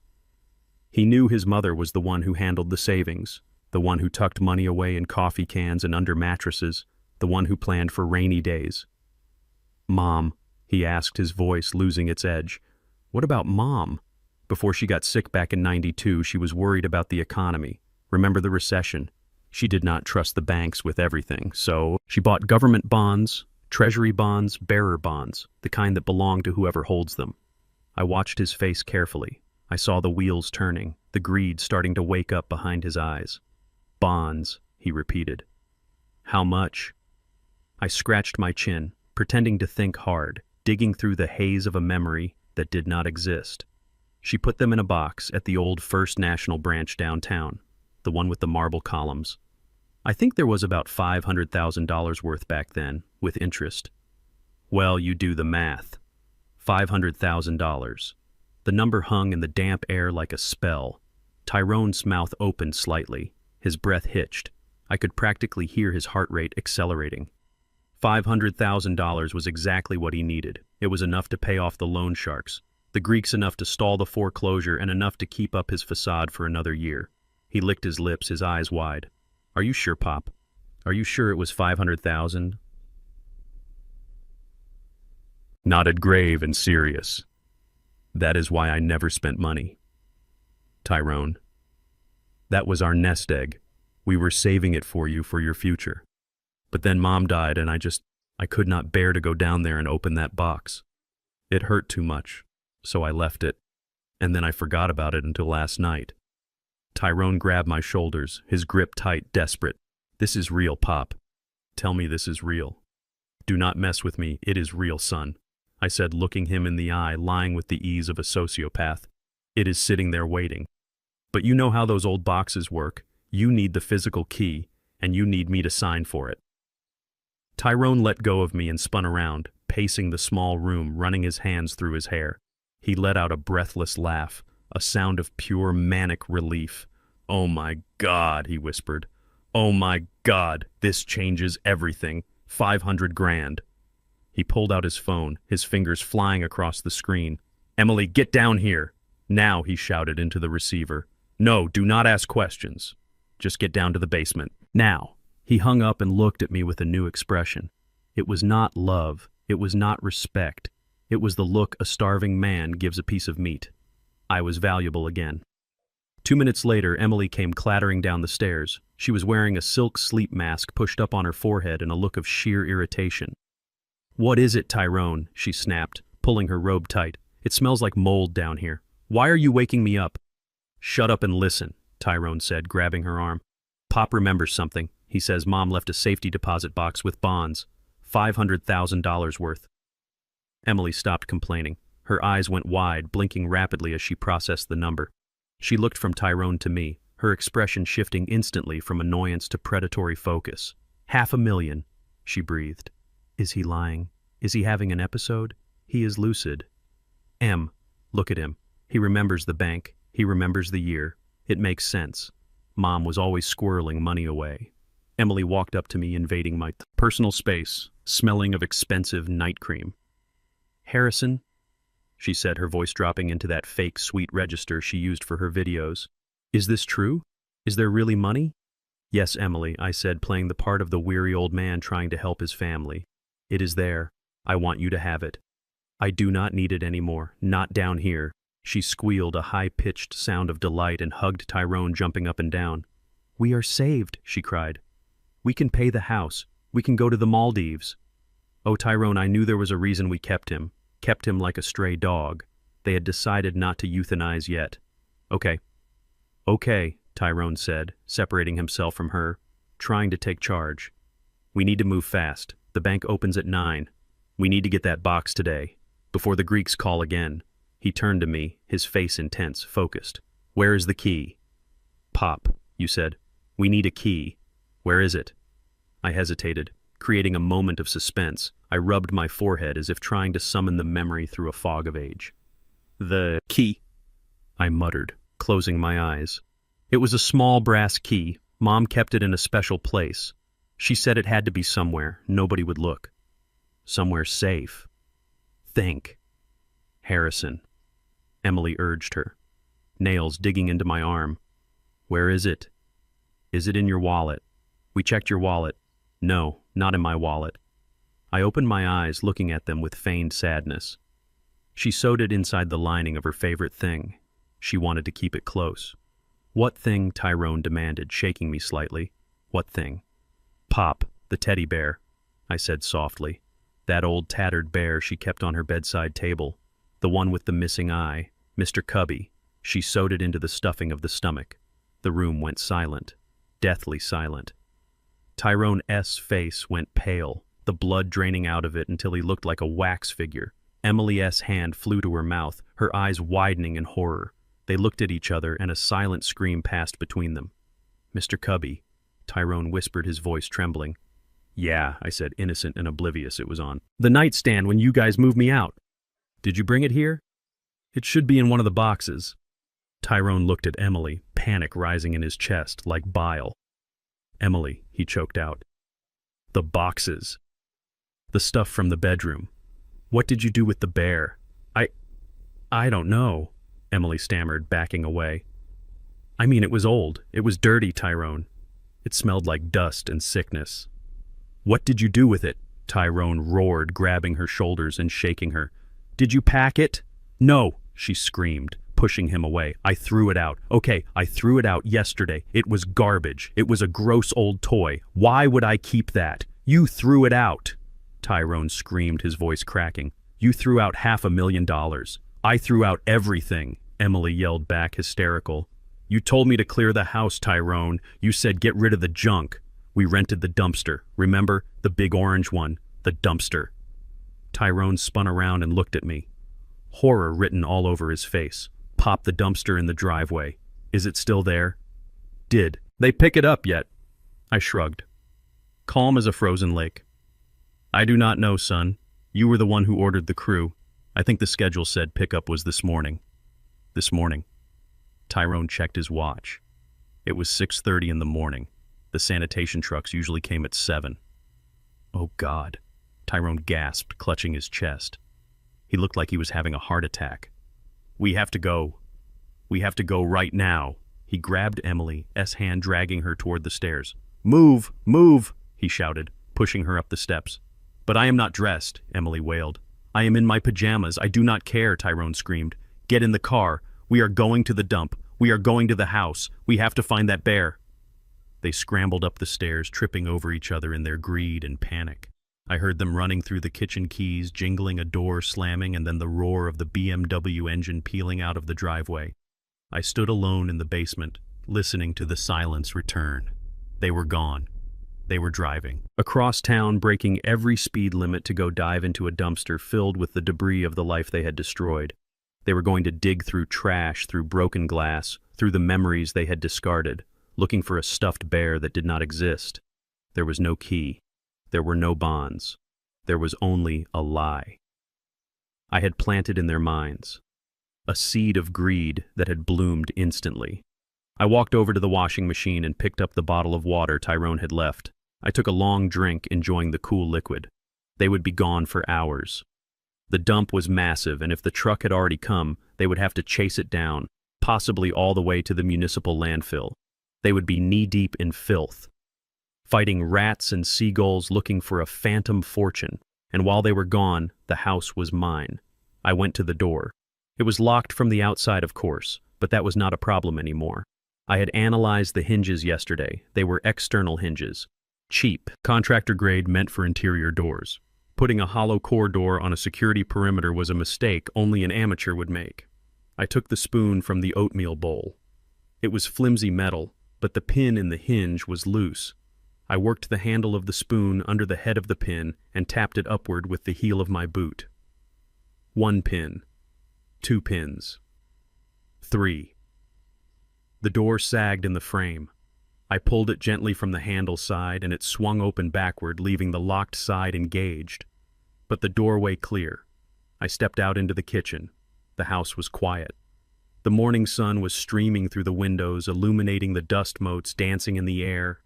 It looked like a normal home, a happy home. But I knew better. I walked to the living room and found the liquor cabinet. Tyrone had a bottle of wine sitting on the counter, a vintage Cabernet Sauvignon opened but barely touched, worth probably $200. I poured myself a glass. I sat down in Tyrone's leather recliner, put my feet up on the ottoman, and took a sip. It was good, rich and oaky. I took out my Nokia and dialed Jenkins. They are gone, I said when he answered. They are chasing ghosts at the landfill. Good, Jenkins chuckled. You have the run of the place. I do, I said, looking around the room. And Jenkins, yeah, I need you to call the bank, not my bank, the one that holds the mortgage on Tyrone's house. Tell them you are an interested buyer and you heard the property might be coming up for distressed sale. Ask them about the foreclosure timeline.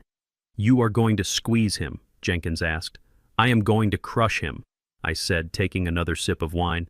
But first, I am going to let him swim in garbage for a few hours. He needs the exercise. I hung up and settled back into the chair, enjoying the silence. Tyrone and Emily were out there right now, tearing apart garbage bags, ruining their expensive clothes, screaming at each other, accusing each other of throwing away their future. They thought they were hunting for treasure. They did not know that the real demolition had just begun. The silence in the house was a luxury I had not afforded myself in years. It was not the quiet of loneliness which I had known since Odette passed. It was the quiet of ownership. I sat in Tyrone's Italian leather recliner, the one he forbade me from touching because he said my work clothes would stain it. I had my feet propped up on the ottoman boots and all crossing my ankles with the deliberate slowness of a man who has nowhere to be. The bottle of vintage Cabernet Sauvignon stood open on the side table, breathing, letting its notes of dark cherry and oak fill the air. I poured a generous glass and held it up to the morning light, watching the deep red liquid swirl. It was a $200 bottle bought with money. Tyrone did not have to impress people he did not like. Now it was fueling the man he was trying to bury. I took a sip, letting the tannins coat my tongue. It tasted like justice. I picked up the remote and turned on the massive, flat-screen television mounted above the fireplace. I did not care what was on. I just wanted the noise, the normalcy of it. I found a documentary about the construction of the Hoover Dam, concrete pouring load distribution, the sheer will of men conquering nature. It was comforting. But while my eyes watched the dam rise, my mind was 20 miles away, at the municipal landfill. I did not need a security camera to see what was happening. I could visualize it with the precision of an engineer calculating a structural failure. I closed my eyes and pictured them. Tyrone in his $3,000 suit, now stained with leachate and grease, scrambling over mountains of black garbage bags. The heat at the landfill would be rising by now, baking the stench of rotting food, dirty diapers and decomposing organic matter into the air. It was a smell that stuck to you, a smell that entered your pores and refused to leave. I imagined Emily, her Manolo Blahniks, sinking into the sludge, her manicured nails clawing, through torn plastic searching for a teddy bear that had ceased to exist 24 hours ago.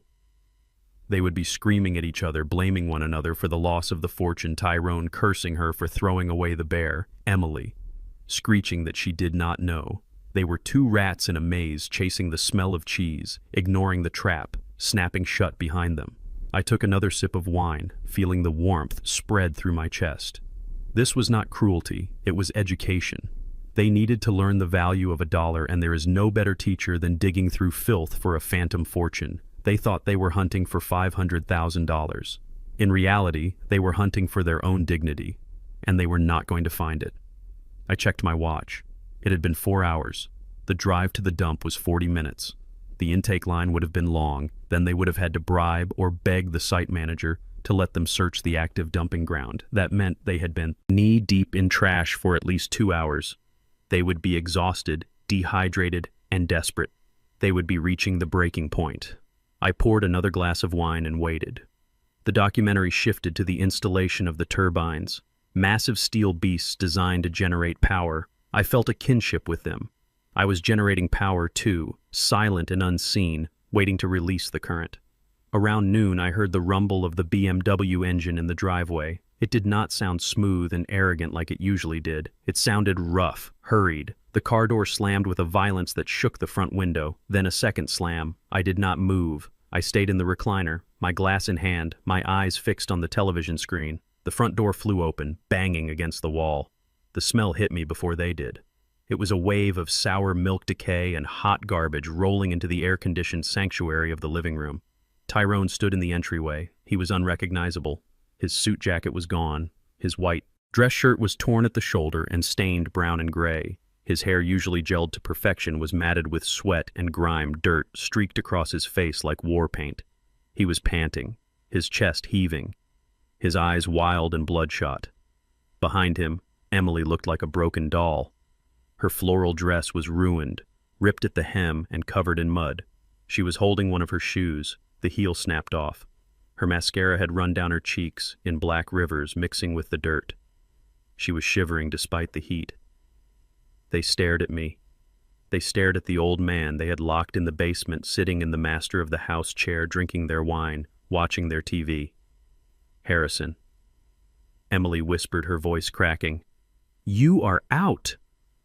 I turned my head slowly, looking them up and down with an expression of mild distaste.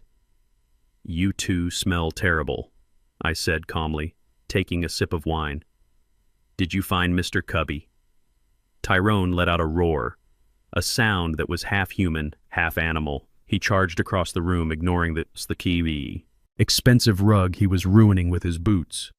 "You old son of a bitch," he screamed, lunging for me. He grabbed the lapels of my flannel shirt and yanked me forward, spilling a few drops of wine on his own floor. His grip was strong, fueled by adrenaline and rage. "Where is it?" He spat, his face inches from mine, his breath smelling of bile. "Where is the money? You lied to us." There was no bear. We tore apart half the landfill. There was nothing. I did not flinch. I did not pull away. I looked him dead in the eye, my gaze steady as a laser level. I did not lie. "Tyrone," I said, my voice low, cold. "I told you where it was. You are the ones who threw it away." He shook me, his fingers digging into my chest.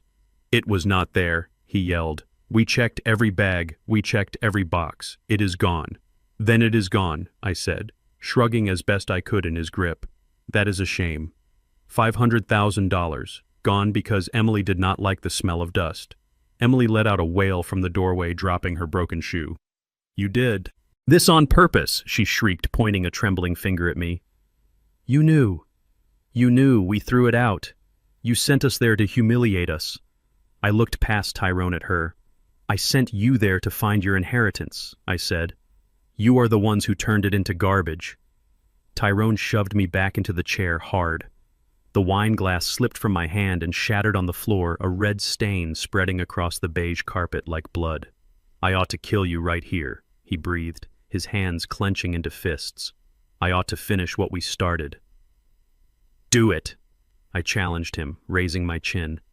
"Do it, Tyrone. But if you kill me, you definitely do not get the money." He froze, his fist hovering in the air. "What did you say?"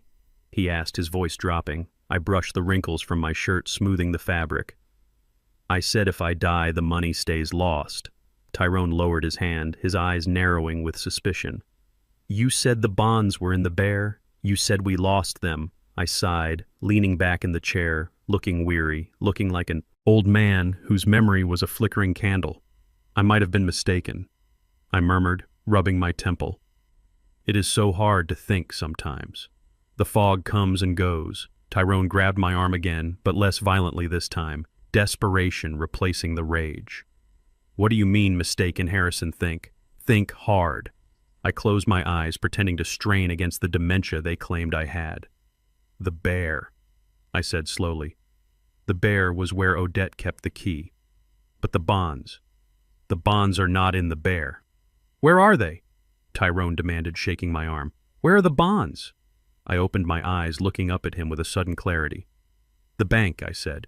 "The First National downtown. The box is still there. The bonds are inside the vault.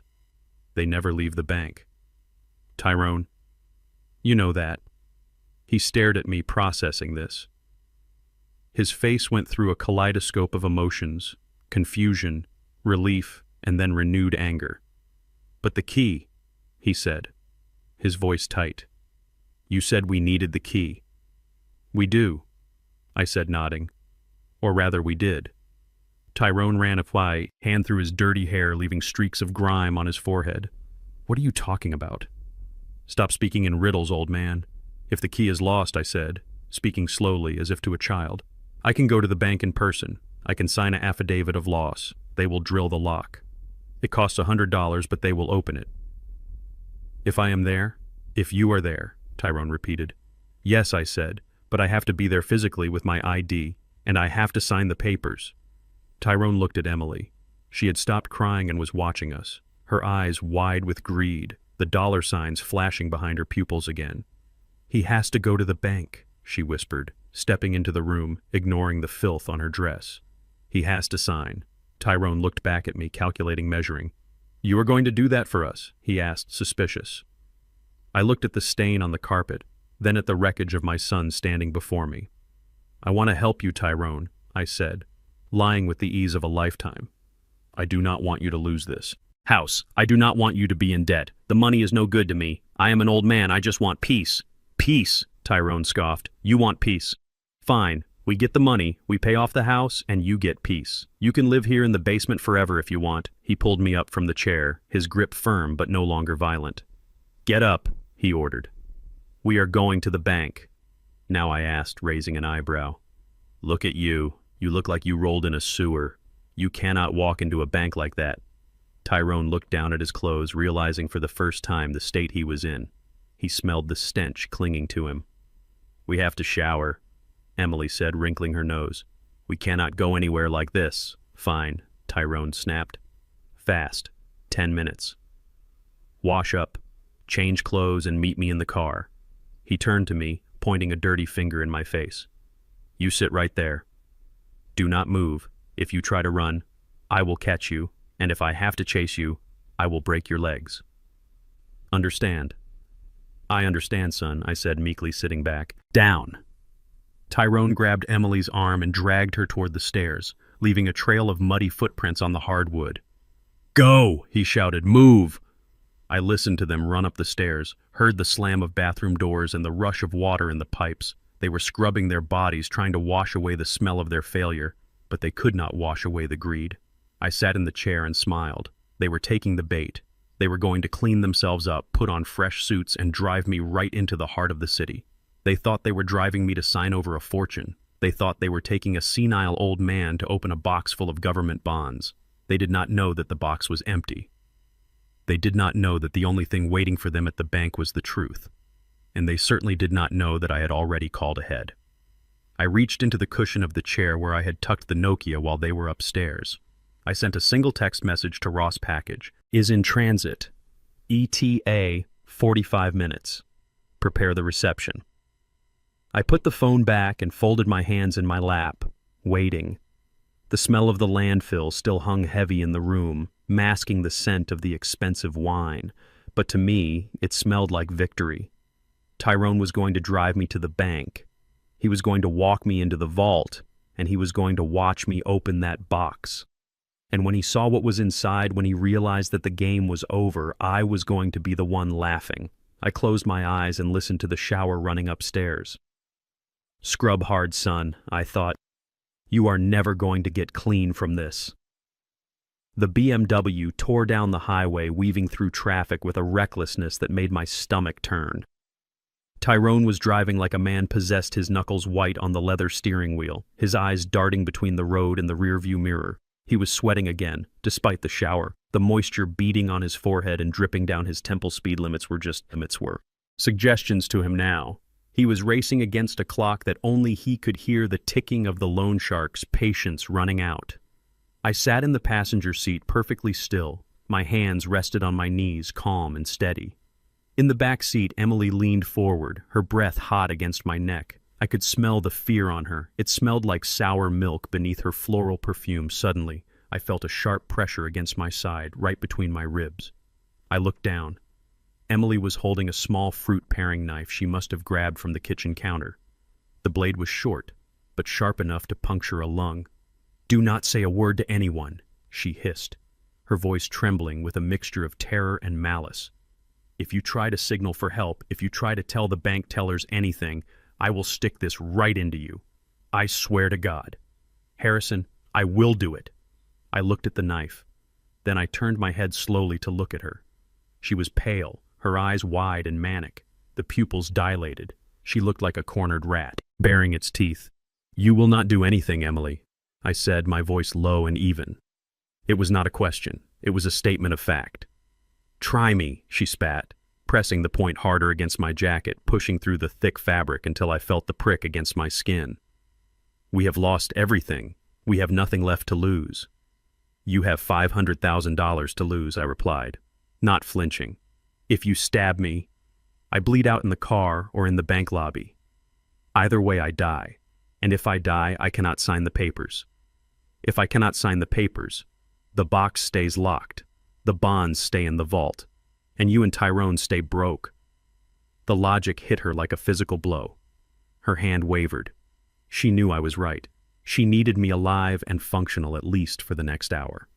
After that, I knew my life expectancy would drop significantly, but right now I was the most valuable object in the car. Tyrone glanced over, seeing the knife. Emily put it away. He snapped his eyes, returning to the road. "Do not damage the merchandise. We need him walking and talking. Just keep him quiet." "I am not the one screaming," I said, looking out the window at the passing city skyline. The skyscrapers I had helped build rose up like steel sentinels watching my progress. I felt a strange sense of peace. I was entering the final phase of the demolition. The charges were set. The perimeter was clear. All that was left was to trigger the collapse. We pulled up to the First National Bank downtown.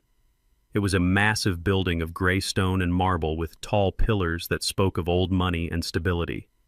It was the kind of place that intimidated people like Tyrone, people who lived on credit and hype, but to me it was just another structure, another load-bearing problem to be solved. Tyrone parked the car in a loading zone, ignoring the signs.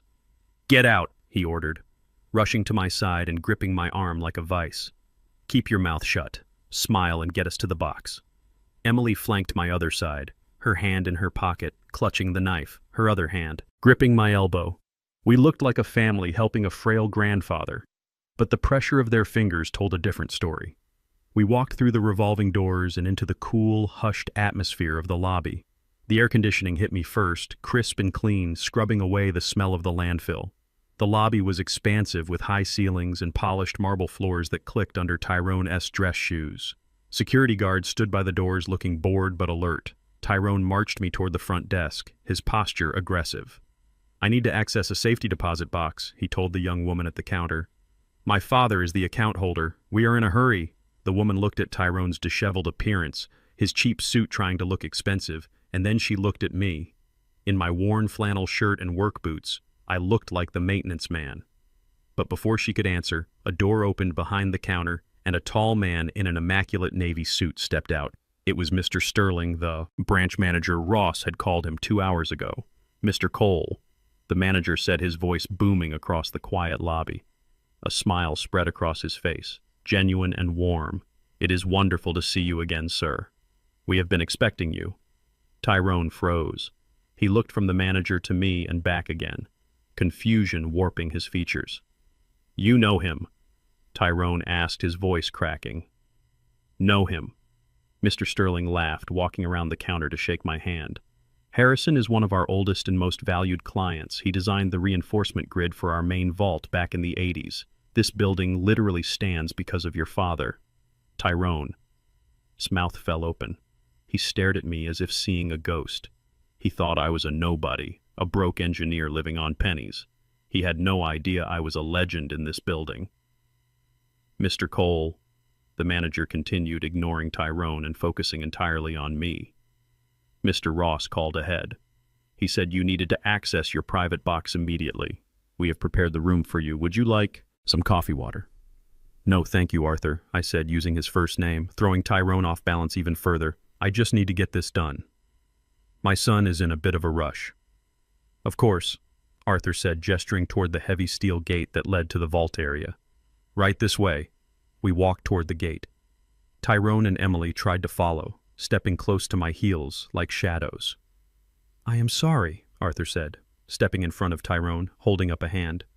"Access to the vault is restricted to the account holder only." "What?" Tyrone spluttered, indignation rising in his chest. "I am his son. I have power of attorney. I am afraid that does not matter, sir," Arthur said, his voice turning cold and professional. "Bank policy. The box is in Mr. Cole's name alone. Unless he has explicitly added you to the signature card, which he has not, you cannot enter the vault. You will have to wait in the lobby." "But he is old," Tyrone argued, desperate sweat beading on his upper lip. "He forgets things. He needs help with the key I do not have." "I do." "The key, remember," I interrupted, looking at Tyrone. My voice was calm, steady. "I have to sign the affidavit for the drill. Remember?" Tyrone looked trapped.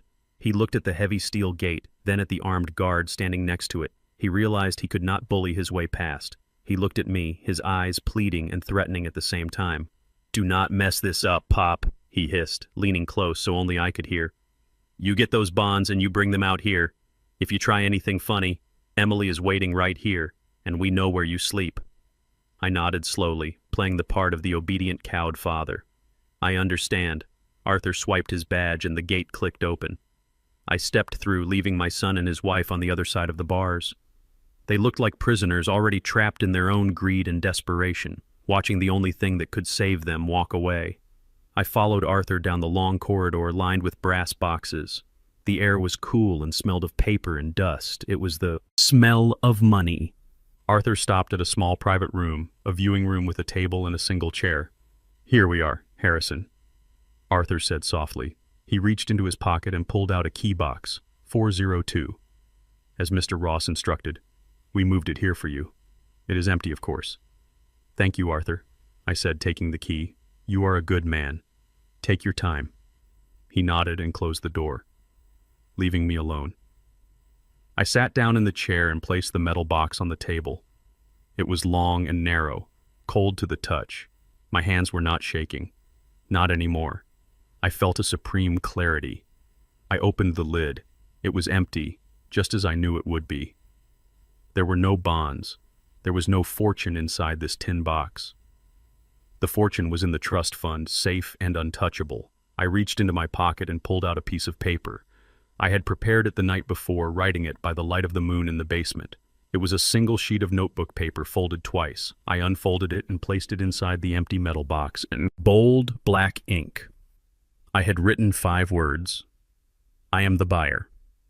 I stared at the words for a moment. The ink looked blacker than night.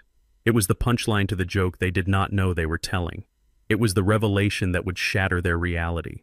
Tyrone thought he had sold my house to a stranger, an investor, a faceless corporation. He thought he had outsmarted me. He did not know that the LLC that bought the house was mine. He did not know that the $450,000 he had received was my money. Money I had paid to buy back my own property. I was the buyer. I closed the lid of the box with a satisfying snap. I left the paper inside, waiting for the moment when the truth would come out, when the police would open this box as evidence. They would find my note, a confession of victory. I stood up and smoothed my flannel shirt. I checked my reflection in the polished metal of the box. I looked tired, old, worn down, but my eyes were bright. They were the eyes of a man who had just won a war without firing a shot. I walked out of the viewing room, leaving the box on the table. Done already? Arthur asked, waiting in the hall. Done, I said. The transfer is authorized. I walked back down the corridor toward the gate. Tyrone and Emily were pressing their faces against the bars like zoo animals, their eyes scanning my hands, looking for the bonds. I held up my empty hands, palms open. Tyrone's face fell. He looked like he had been punched in the gut.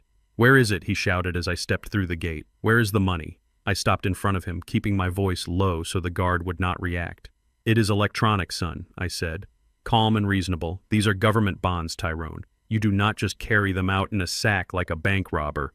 I signed the release forms. The bank is liquidating them. The money will be wired. Wired, Tyrone repeated, blinking stupidly.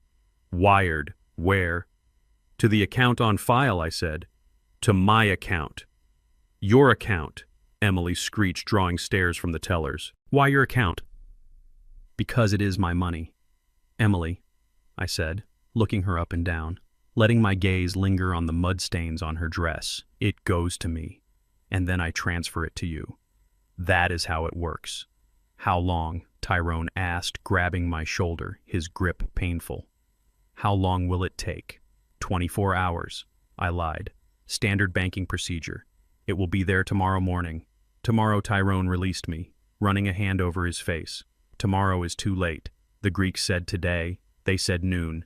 Then tell them it is coming, I said, shrugging. Tell them the wire is pending. Show them the deposit slip if you have to, but that is the best I can do. Tyrone looked at me, searching for a lie, searching for a trap. But I was an engineer. I knew how to build a facade that could withstand a hurricane. He saw only a tired old man who had done what he was told. Fine, he spat. Fine. We go home. We wait. But you are staying in the basement, Pop. And if that money is not there by 9 a.m. tomorrow, I am going to tear this whole city apart. I nodded meekly. I understand. Let us go, Emily hissed, grabbing my arm again. Let us get out of here. We walked out of the bank into the blinding afternoon sun. They dragged me toward the car, thinking they were dragging a prisoner back to his cell. They did not know that the wire transfer was never coming. They did not know that the only thing arriving tomorrow morning was a squad of FBI agents and a foreclosure notice. I got into the car and buckled my seatbelt. Drive safely. Son, I said, closing my eyes. I would hate for anything to happen to us now that we are so close. Tyrone slammed the car into gear and peeled away from the curb. I smiled internally, listening to the engine roar. The demolition was complete. Now I just had to watch the dust settle. The drive back to the house was a blur of aggressive lane changes and terrified silence inside the cabin of the BMW. Tyrone drove like a man running from a fire, his eyes fixed on the road with a manic intensity that made the veins in his neck bulge against his collar. Emily sat in the back seat chewing on her thumbnail until it bled, her eyes darting around as if looking for an escape route that did not exist. I sat in the passenger seat, calm and collected, watching the city pass by. My hands were folded in my lap, resting easily. I was the eye of the storm, the only steady point in their collapsing world. When we screeched into the driveway, Tyrone did not even turn off the engine before he was out of the car. He ran around to my side and yanked the door open, grabbing my arm with a grip that bruised. "Get inside," he snarled, dragging me up the steps. "Get inside and make the transfer." Emily followed close behind, stumbling in her heels, her face a mask of panic. We burst into the house, the cool air conditioning offering no relief from the heat of Tyrone's desperation. He pushed me toward the kitchen island where his laptop sat open and glowing. "Do it now," he shouted, slamming his hand on the marble counter log. "And transfer the money. I want to see the confirmation screen?" I moved slowly, deliberately, irritating him with every second I wasted. I pulled out the chair and sat down, adjusting my flannel shirt. I looked at the screen, then up at him. "I cannot transfer it instantly, Tyrone," I said, my voice steady and reasonable. "You know how large transactions work. It is $500,000. The bank has security protocols. They have to verify the source of funds and the destination account." Tyrone's face turned a shade of purple I had never seen before. He leaned over me, his breath smelling of stale coffee and fear. "Do not give me that bureaucratic garbage." "Pop, you said 24 hours. You said it would be there tomorrow morning." "It will," I lied, smoothing my hair back. "The transfer is initiated, but it has to clear the federal clearinghouse. It takes time." "Tyrone, it is out of my hands." He slammed his fist onto the counter, making the fruit bowl jump. "You better not be playing me, old man. If that money is not in my account by noon tomorrow, I am going to lose my mind. Do you understand? I am going to lose everything I understand." "Son," I said quietly, "I did what I could. The rest is up to the banking system." He stared at me, searching for deception, searching for a crack in my facade, but I was reinforced. Concrete, I gave him nothing but the weary expression of a father trying to help. His screw-up son. He groaned, a sound of pure frustration, and turned away, raking his hands through his hair. Just then, his phone began to ring. It was not a normal ringtone. It was a jarring, high-pitched alarm sound he had assigned to a specific contact. The color drained from his face instantly, leaving him looking gray and sickly. He stared at the phone on the counter as if it were a bomb counting down. "Answer it," Emily whispered from the doorway, her voice trembling. "Answer it, Tyrone, or they will come here." Tyrone reached out with a shaking hand and tapped the speaker icon. "Yeah," he said, his voice cracking. "Where is my money, Tyrone?" A voice boomed from the speaker, deep and gravelly, with a thick accent that sounded like it had been forged in a basement. It was the voice of a man who broke bones for a living. "I am getting it," Tyrone stammered, sweat beading on his forehead. "I swear, Tony. It is coming. The transfer is pending." "Pending." The voice laughed, a dry, humorless sound. "I do not pay my bills with pending. Tyrone, I pay with cash. You said you sold the house. You said you had the $450. I do." "I did," Tyrone yelled, desperate. "I sold it. The money is there. It is just locked up. Locked up." The voice dropped an octave, becoming deadly quiet. "You are lying to me, Tyrone. I checked the public records. The sale went through yesterday. The funds were released. Why is my money locked up?" "I do not know," Tyrone cried, checking his laptop, frantically opening his own banking app. "There is a hold. I see the deposit, but it says pending investigation. I do not know why." I watched from my chair, sipping the glass of water I had poured for myself. I knew exactly why I had instructed Ross to flag the transaction as suspicious immediately after I sent the money from my shell company. I had frozen the funds on my end, trapping Tyrone in a financial limbo. "Listen to me, little man," the voice on the phone growled. "You have until midnight, not tomorrow morning, not noon, midnight. If I do not see 200,000 in my crypto wallet by 12 a.m., I am sending the boys over. And they are not coming to talk. They are coming to take a piece of you. Literally. Tony, Please, Tyrone begged, tears streaming down his dirty face. I need 24 hours. My dad just signed over some bonds, $500,000. It is coming. I swear. I do not care about your dad or his bonds. Midnight, Tyrone, or I chop off your hands and use them to open your safe myself. The line went dead. The silence that followed was heavy, suffocating. Tyrone stood there staring at the phone, his chest heaving. He looked like a man who had just heard his own death sentence. Midnight, he whispered.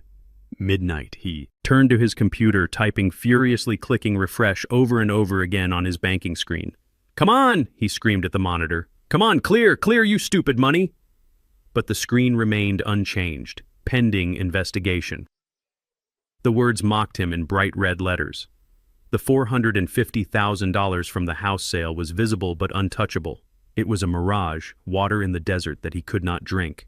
He spun around and looked at me, his eyes wild. Call the bank, he shouted. Call them and tell them to release the hold. It is your sale, Pop.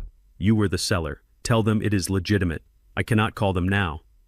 Tyrone, I said calmly, looking at the clock on the microwave.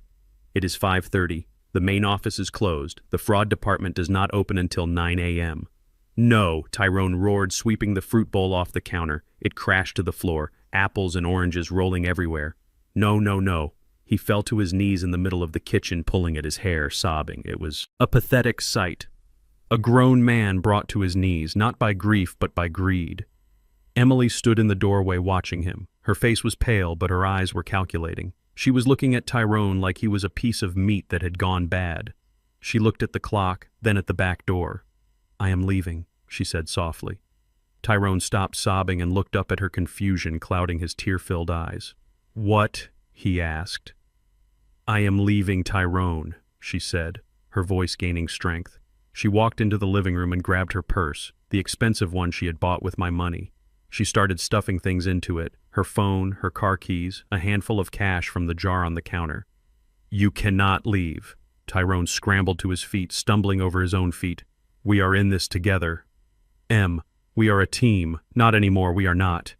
She spat, not looking at him. Tony said, Midnight, Tyrone. Did you hear him? He said, he is going to chop you up.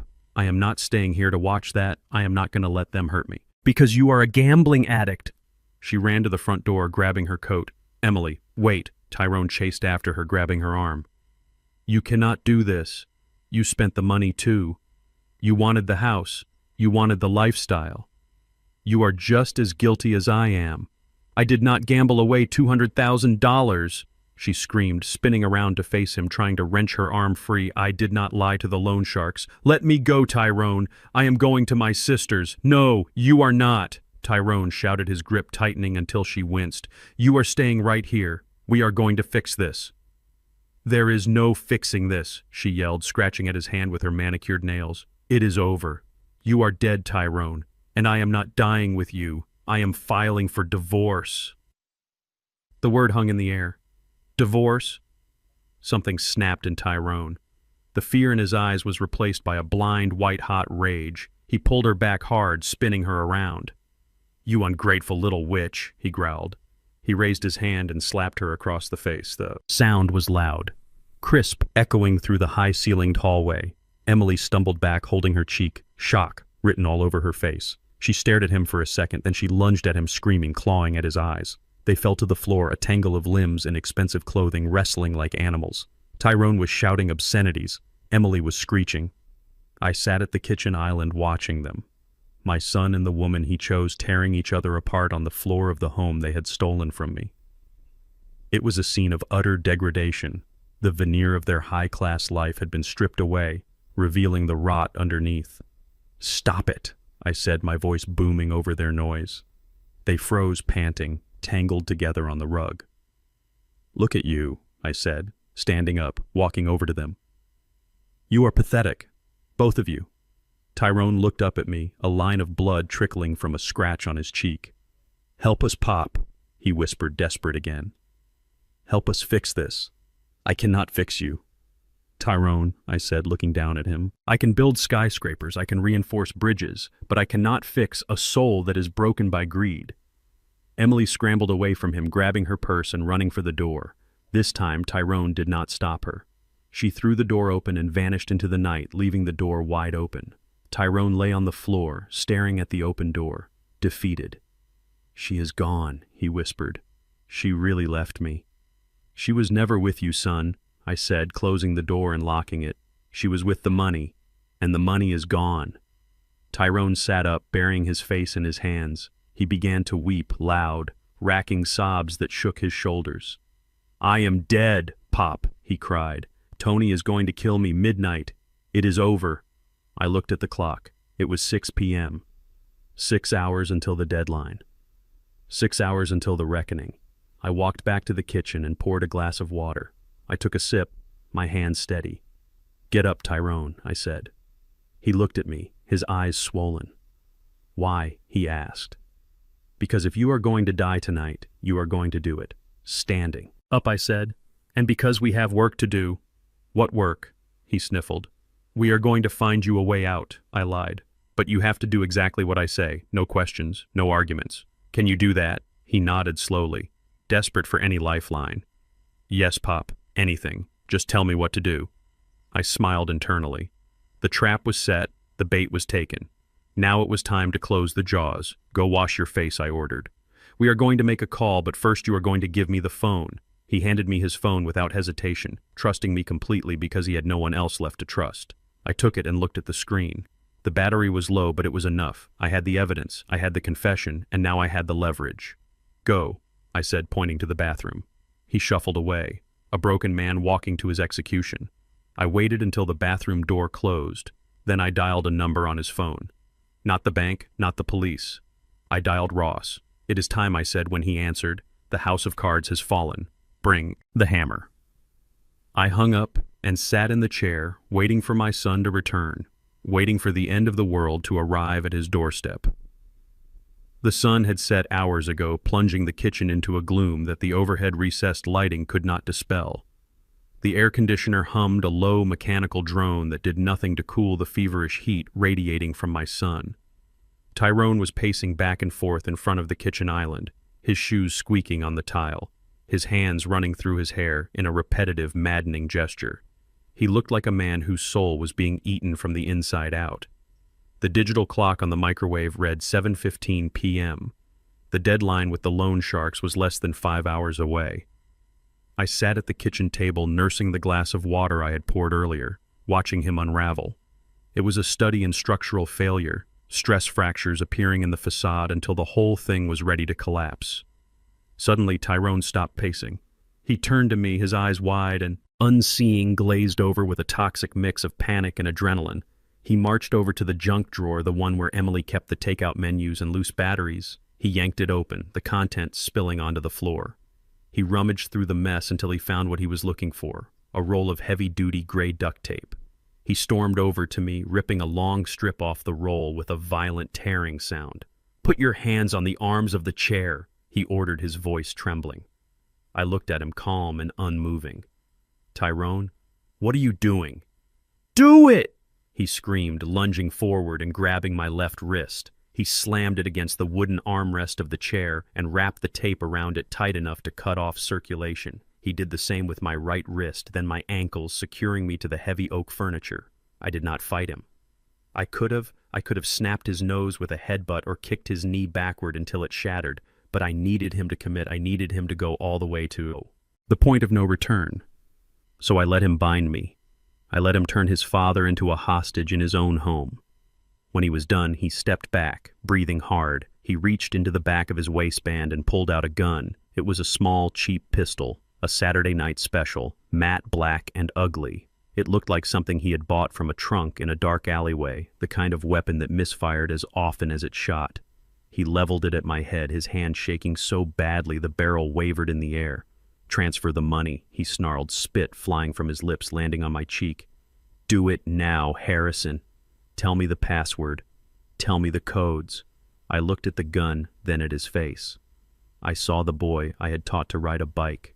I saw the teenager I had taught to drive. I saw the man who was now ready to blow my brains out for a ledger entry. "You do not want to do this, son," I said, my voice steady. deep, resonant in the quiet kitchen. "Put the gun down. I will kill you," Tyrone shouted, pressing the cold metal circle against the center of my forehead. "I swear to God. Pop, I will paint this kitchen with your brains. If you do not give me that money, Tony is going to kill me anyway. I have nothing to lose. Give me the money." The pressure of the gun was a physical weight, a cold, hard point of contact. I calculated the angle. If he pulled the trigger, the bullet would pass through my frontal lobe, severing the connections that made me who I was. It would be quick, a sudden darkness. But I looked into his eyes and I saw fear, not resolve. He was a coward, a greedy, desperate coward, and cowards do not pull the trigger unless they have no other choice. I chuckled. It started low in my chest, a rumble of genuine amusement that worked its way up my throat until I was laughing loud and hard, shaking the chair I was taped to. Tyrone pulled the gun back an inch, confusion warring with his rage. "What is so funny?" he screamed hysterically. "Why are you laughing? You are going to die." I stopped laughing and looked him dead in the eye, channeling every ounce of the authority I had earned over 70 years of hard living. "You want to know where the money is, Tyrone?" I asked, my voice dropping to a conspiratorial whisper. "You want to know where the $450,000 from the house sale went?" He stared at me, the gun trembling. "Yes. Where is it? Is it in the trust? Is it in the bonds?" "It is in my pocket," I said, smiling coldly. "It has always been in my pocket." Tyrone blinked, his brow furrowing, the gun lowered slightly. "What are you talking about? You are tied up. You do not have $500,000 in your pocket." I sighed, leaning my head back against the chair. "I am the buyer, Tyrone," I said, the words hanging in the air like smoke. "I am Shadow Ridge Holdings, LLC, the company that bought the house. The investors you thought were offering you a cash deal. That was me. That was my money." Tyrone froze. His brain tried to process the information, tried to fit this new piece into the puzzle of his reality. "You," he whispered, shaking his head. "No, that is impossible. You are broke. You are a retired engineer."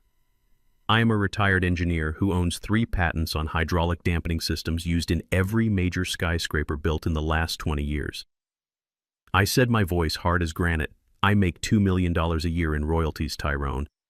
I have made $2 million a year since you were in diapers. I hid it because I wanted you to make your own way. I wanted you to be a man, not a trust fund baby." He stepped back, the gun dropping to his side, his mouth hanging open. "You have millions," he gasped. "You have millions, and you let me struggle.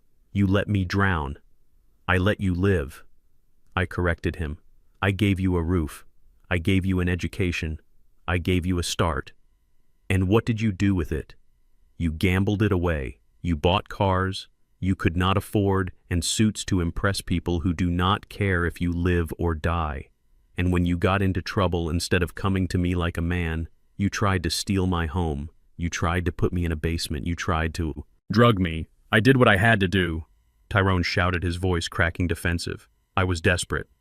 And I knew you were desperate," I said. "That is why I set the trap. I knew you were going to sell the house. I had Jenkins watching you. I had Ross set up the shell company. I authorized the purchase.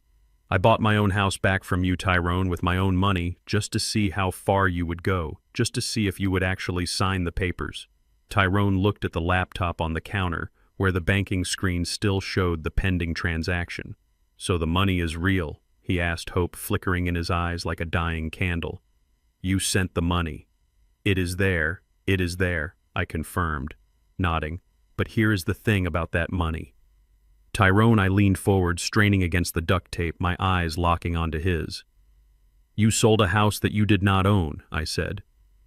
"You used a power of attorney that was signed under duress based on a fraudulent medical diagnosis that makes the sale invalid, that makes the contract void, and that makes the transaction wire fraud."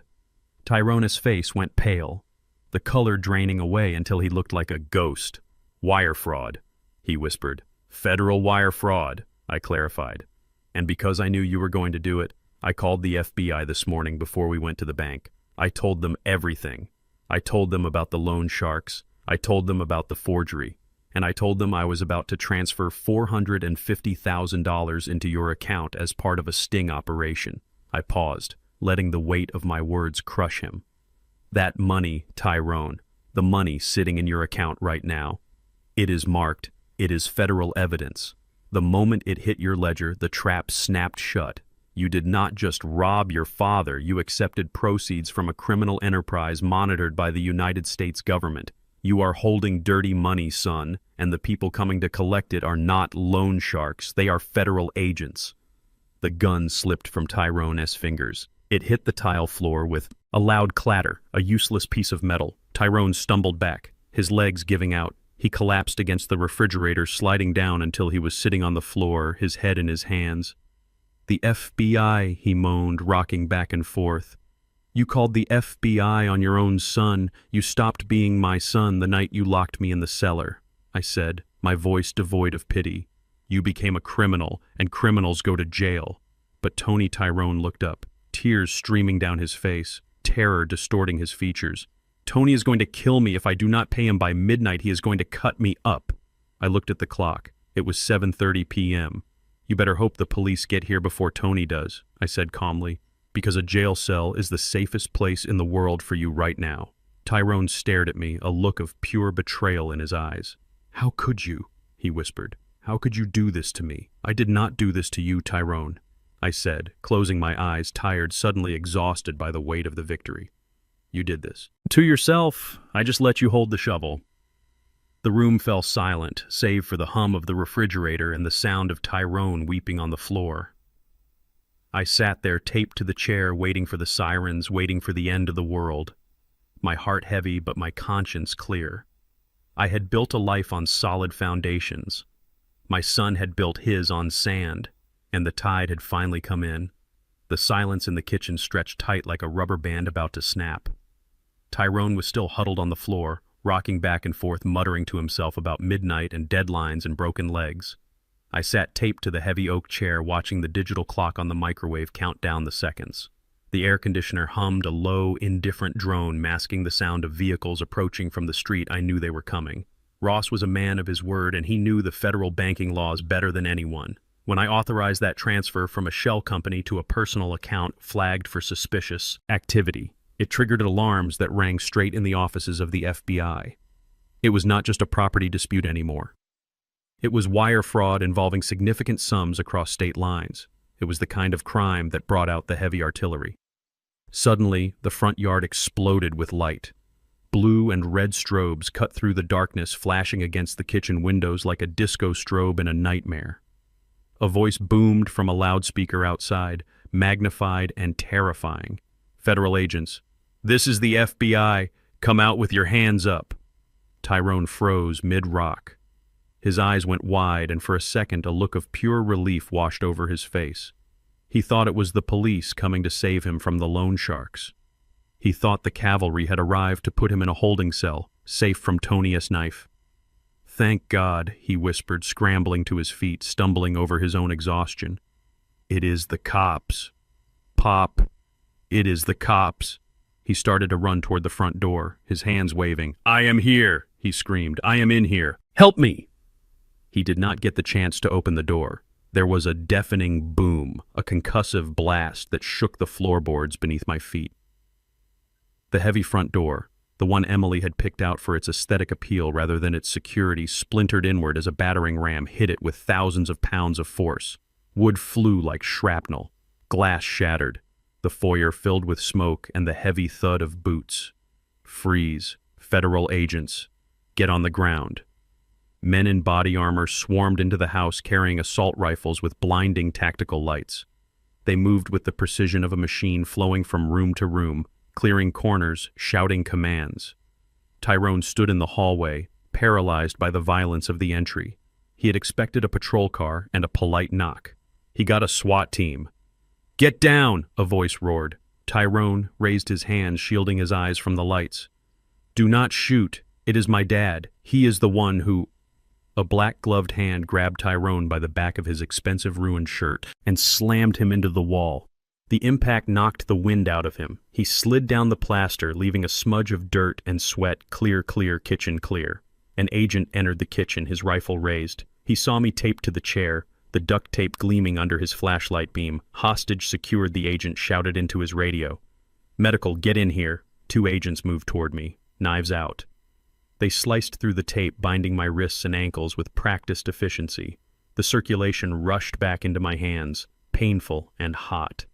I rubbed my wrists, looking at the chaos destroying my son's perfect home. They dragged Tyrone into the kitchen, forcing him face down on the tile floor. One agent pressed a knee into his back while another zip-tied his hands behind him.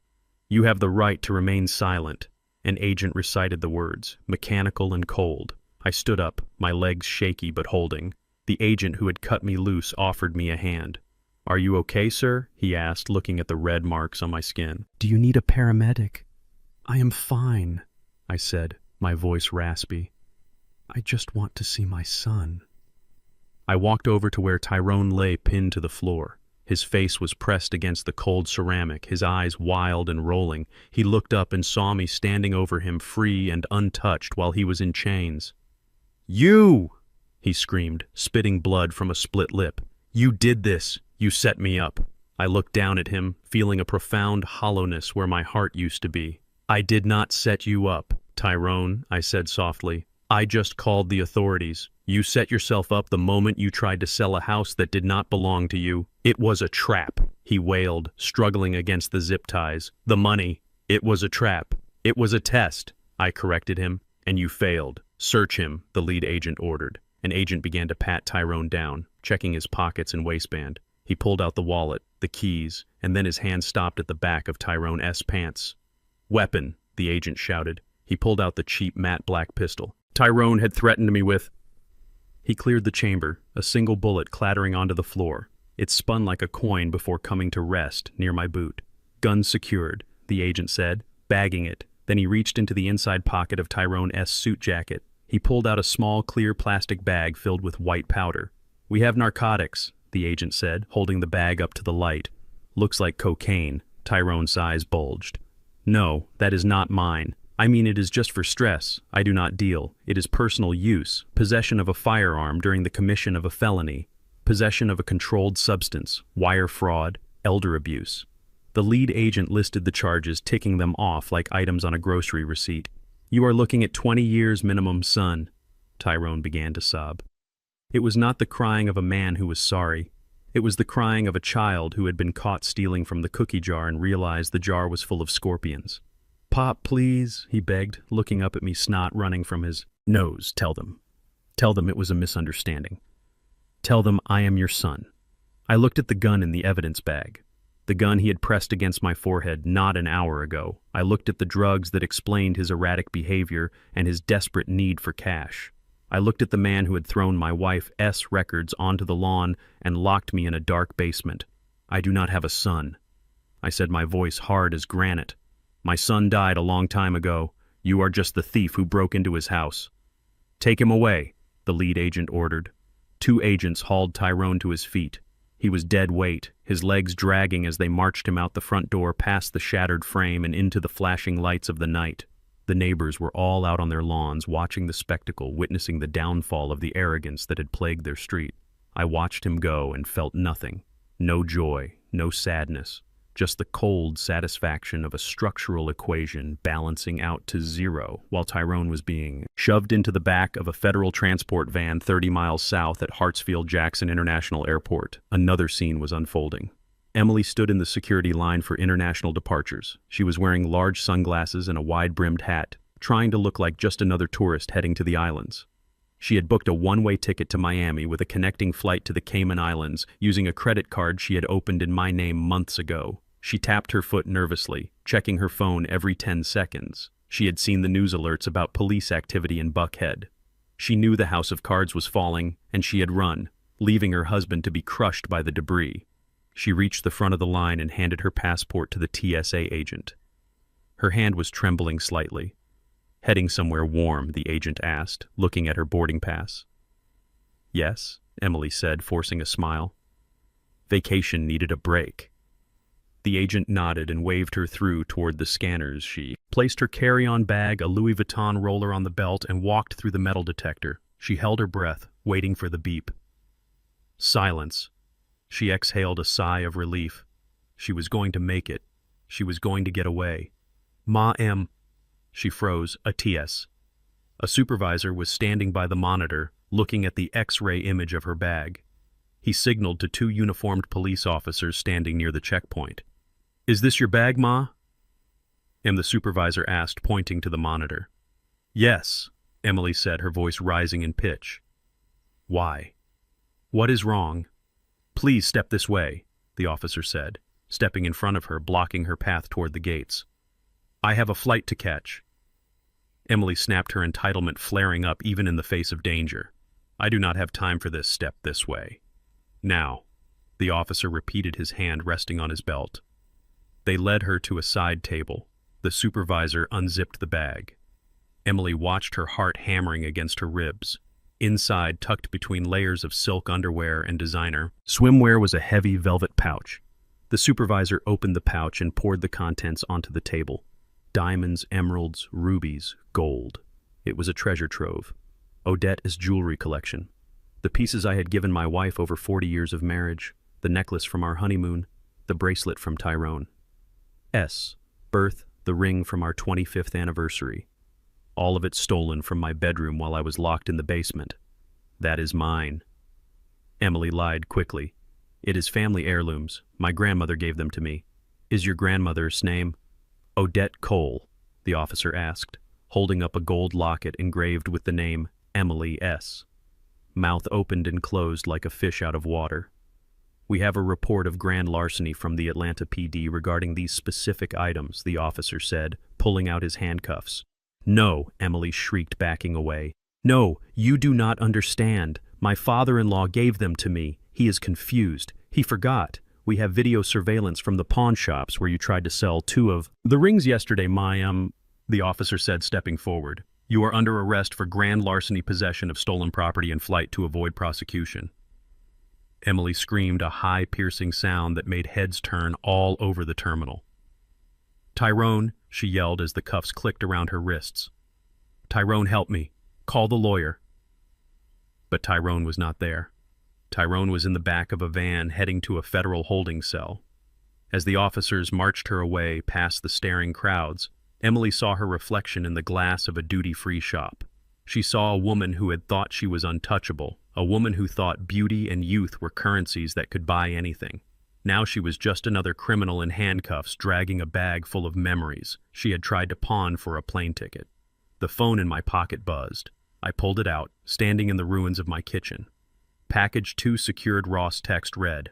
I looked around the empty house. The silence was back, but this time it was not oppressive. It was clean. It was the silence of a job well done. I walked out the front door, past the broken wood and the police tape. I did not look back. I walked down the driveway to where the agents were wrapping up their work. "Mr. Cole," the lead agent said, approaching me, "we need you to come down to the station to give a formal statement. We can give you a ride." I looked at the black SUV waiting at the curb. Then I looked down the street. "No, thank you," I said. "I have my own ride." I walked past the SUV to the end of the block where a battered Ford F-150 was idling in the shadows. Jenkins was behind the wheel. I climbed into the passenger seat. The truck smelled of old coffee and sawdust. It smelled like home. "Did you get them?" Jenkins asked, shifting into gear. "We got them all," I said, leaning my head back against the seat. Jenkins nodded and pulled away, driving slowly through the quiet streets. "Where to?" he asked. "Take me to a hotel," I said. "I need a shower. And then I need to call a contractor. I have a porch to have a rebuild." The heavy steel doors of the Federal Detention Center slammed shut behind me with a sound that signaled finality. It was a sound I had become accustomed to lately, first in my own basement and now here 40 miles outside of Atlanta. The air inside the facility smelled of industrial cleaner and unwashed bodies, a scent that clung to the back of your throat and refused to let go. I walked down the long gray corridor guided by a guard who looked too young to carry a weapon. I was 70 years old, wearing my best Sunday suit and holding a cane. I did not really need, using it more as a prop of dignity than a tool for walking. I walked with my head high, my eyes focused straight ahead. I was not here to visit a relative. I was here to inspect the wreckage of a life I had once built. Then I saw him. On the other side of the thick plexiglass partition sat a man I barely recognized. Tyrone looked 20 years older than the last time I saw him, being shoved into the police van. The arrogant stockbroker in the tailored Italian suit was gone. In his place was a shivering, gaunt figure in a bright orange jumpsuit that hung loosely on his frame. His head was shaved, revealing the shape of his skull, making him look vulnerable and hard at the same time. His eyes, usually bright with schemes, were sunken and dark-rimmed red from lack of sleep, or perhaps from crying. He was fidgeting, picking at his cuticles, his leg bouncing under the metal table in a nervous rhythm that vibrated through the floor to where I stood. He picked up the black phone receiver the moment I sat down. His hands were shaking violently, causing the heavy cord to sway. I picked up my side slowly, deliberately. The plastic felt greasy against my ear, warm from the last inmate who had sat here begging for salvation.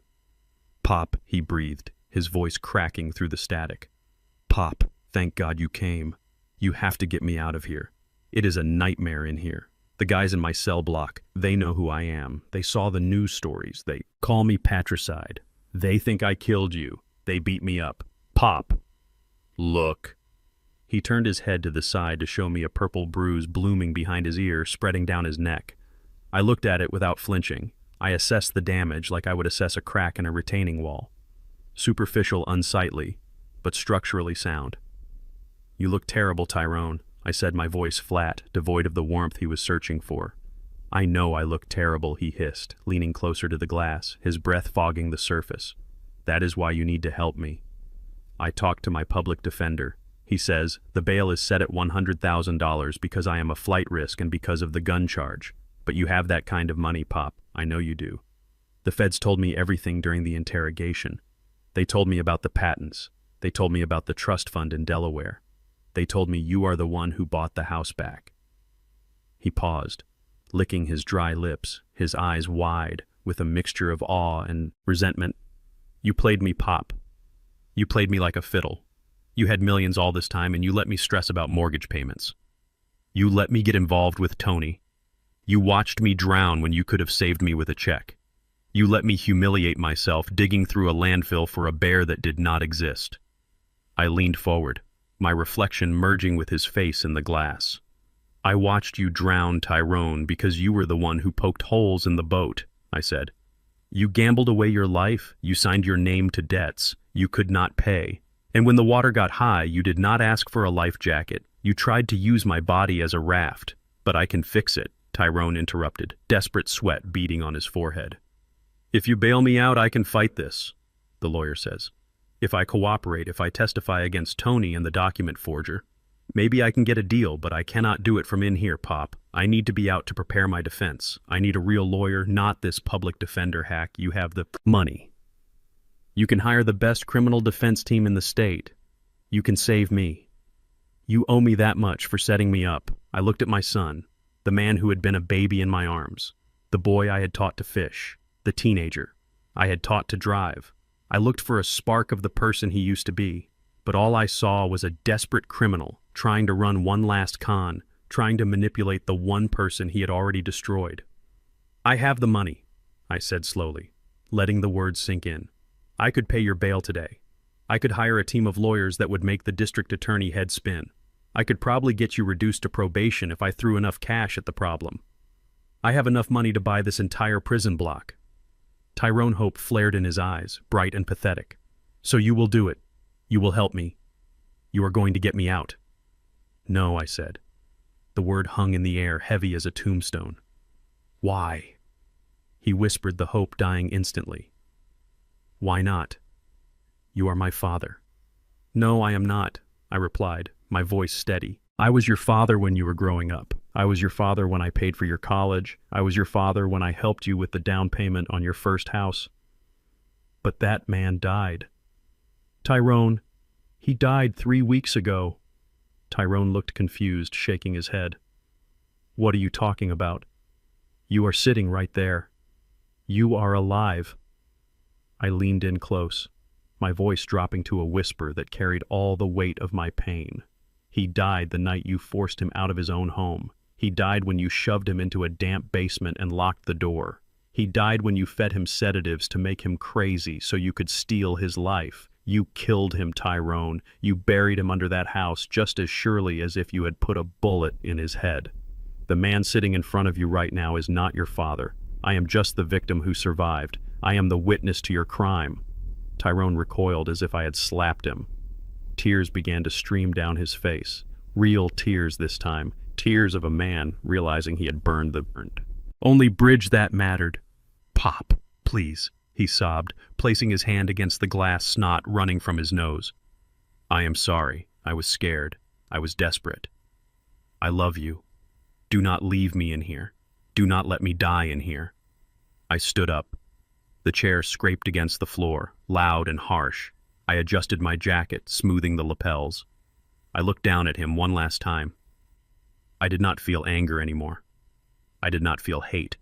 I just felt a profound hollowness, a space where my son used to be. "You made your bed, Tyrone," I said. "Now you have to sleep in it. And unlike the bed you gave me, yours comes with a toilet." I hung up the receiver. It clattered into the cradle, cutting off his sobbing. I turned my back on him and walked toward the heavy steel door. I could hear him screaming my name, pounding his fists against the glass, muffled and distant muffled, like the sound of a man buried alive. I signaled the guard to open the door. I walked out into the sunlight of the parking lot, taking a deep breath of fresh air.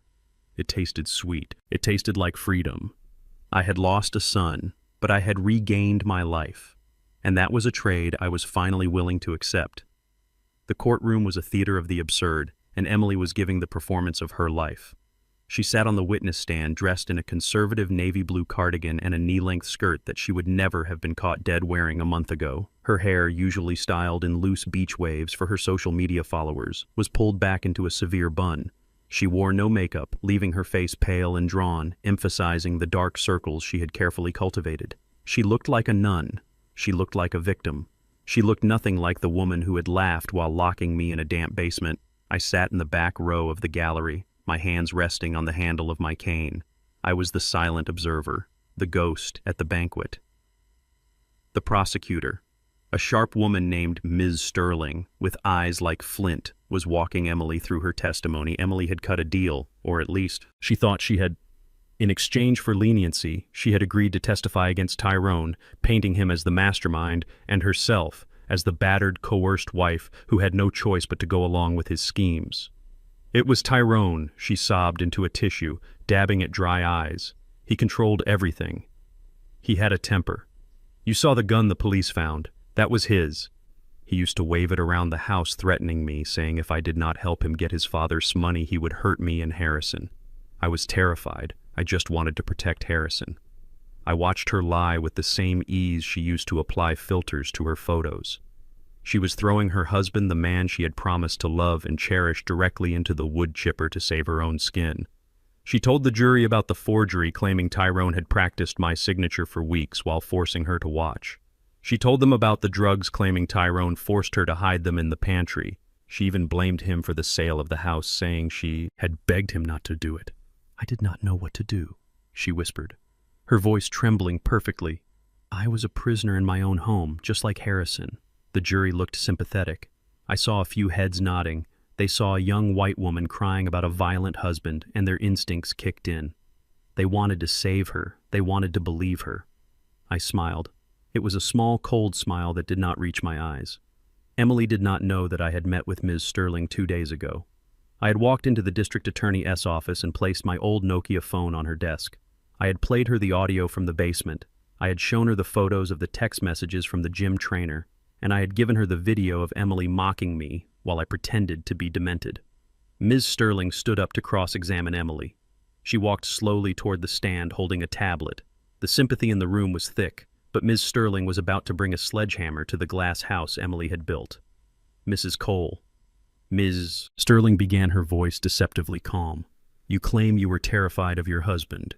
You claim you were coerced into mistreating Mr. Harrison Cole because you feared for your life.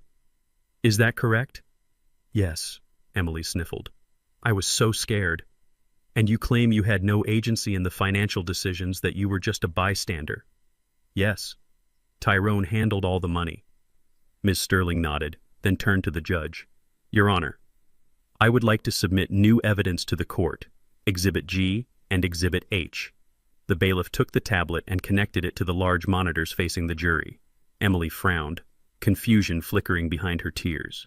She did not know what was coming. She thought the only evidence was what the police had found during the raid. Ms. Sterling pressed play. The courtroom filled with the sound of Emilia's voice, clear and bright. It was the audio from the video she had recorded for her social media, the one where she asked for donations. But then the video cut to the raw footage, the parts she had edited out. The screen showed Emily standing in the basement looking at her phone while I sat in the background slumped in the chair. That was perfect, she muttered on the screen, a smirk playing on her lips. We just made $2,000 in 10 minutes. Keep being crazy, Harrison. It pays the bills. The jury gasped. The sympathetic nods vanished instantly. Emily's face went white. She gripped the railing of the witness box, her knuckles turning ivory. That Ms. Sterling said. Pausing for effect was not the voice of a terrified woman. That was the voice of a woman calculating her profits. But let us continue. She swiped the screen. A photo appeared. It was the picture I had taken of her phone screen. The notification from Marcus, the gym trainer. Is the old zombie asleep yet? I want you tonight. Ty does not have to know. The courtroom erupted in murmurs. Emily looked like she was going to be sick. She stared at the screen, the evidence of her infidelity and her cruelty looming large and high. Definition. So, Ms. Sterling continued, her voice hardening. Mrs. Cole, you were not terrified of your husband. You were cheating on him, and you referred to your father-in-law, the man you claim you wanted to protect, as an old zombie. I can explain, Emily stammered, standing up, her chair scraping loudly. It was just a joke. I was stressed. Tyrone made me sit down. Mrs. Cole, the judge barked his gavel, banging against the wood. Ms. Sterling was not done. She played one final clip, the audio I had recorded from the vent the night they put me in the basement. We can leave him down there with a timed feeder for all I care.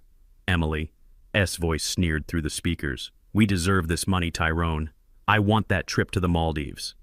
The silence that followed was absolute, heavy and suffocating. It was the silence of a truth so ugly it sucked the air out of the room. You were not a victim, Mrs. Cole, Ms. Sterling said, closing her case. You were an accomplice. You were a co-conspirator. And in many ways you were the architect of this abuse. You dehumanized a 70-year-old man for likes and cash. You cheated on your husband while helping him commit fraud. And when the walls closed in, you tried to sell your victim's dead wife's jewelry to buy a plane ticket. Emily looked at the jury. Desperation clawed at her throat. She looked for the sympathy she had seen minutes ago, but it was gone, replaced by disgust. She looked at me. Harrison, she wailed, stretching her hand out toward the gallery. Tell them I took care of you. I brought you food. I stood up slowly, leaning on my cane. I looked her in the eye across the crowded room. You brought me poison. Emily, I said, my voice carrying to every corner of the court. You fed me sedatives and called it care. You are not a victim. You are a predator who got caught. The judge sentenced her 3 days later. The plea deal she had hoped for was shredded. The prosecutor pursued maximum penalties, citing the aggravating factors of elder abuse and the calculated nature of the crimes. Emily stood before the bench, stripped of her dignity, stripped of her lies. The judge, an older woman who had no patience for those who preyed on the vulnerable, looked over her glasses at the sobbing woman Emily Cole. You have displayed a shocking lack of empathy and a level of greed that is frankly disturbing. The judge said, You viewed your father-in-law not as a human being but as a resource to be exploited. You manipulated the public, you betrayed your family, and you attempted to flee justice. Please, Emily begged, her voice a thin reed. I am sorry. I will pay it back. I will do community service. You will pay it back, the judge agreed. You will pay it back with time. I sentence you to 8 years in state prison for the charges of grand larceny, conspiracy to commit wire fraud, and elder abuse. You are immediately remanded to custody. The gavel came down with a sound like a gunshot. Emily screamed. It was a primal sound of denial. 2 bailiffs moved in, grabbing her arms. She struggled, her heels skidding on the floor, just as she had struggled when Tyrone dragged her to the basement to look for the money she thought was there. No, she shrieked, looking back at me as they hauled her away. Harrison, please. You can stop this. You have money. You can hire a lawyer.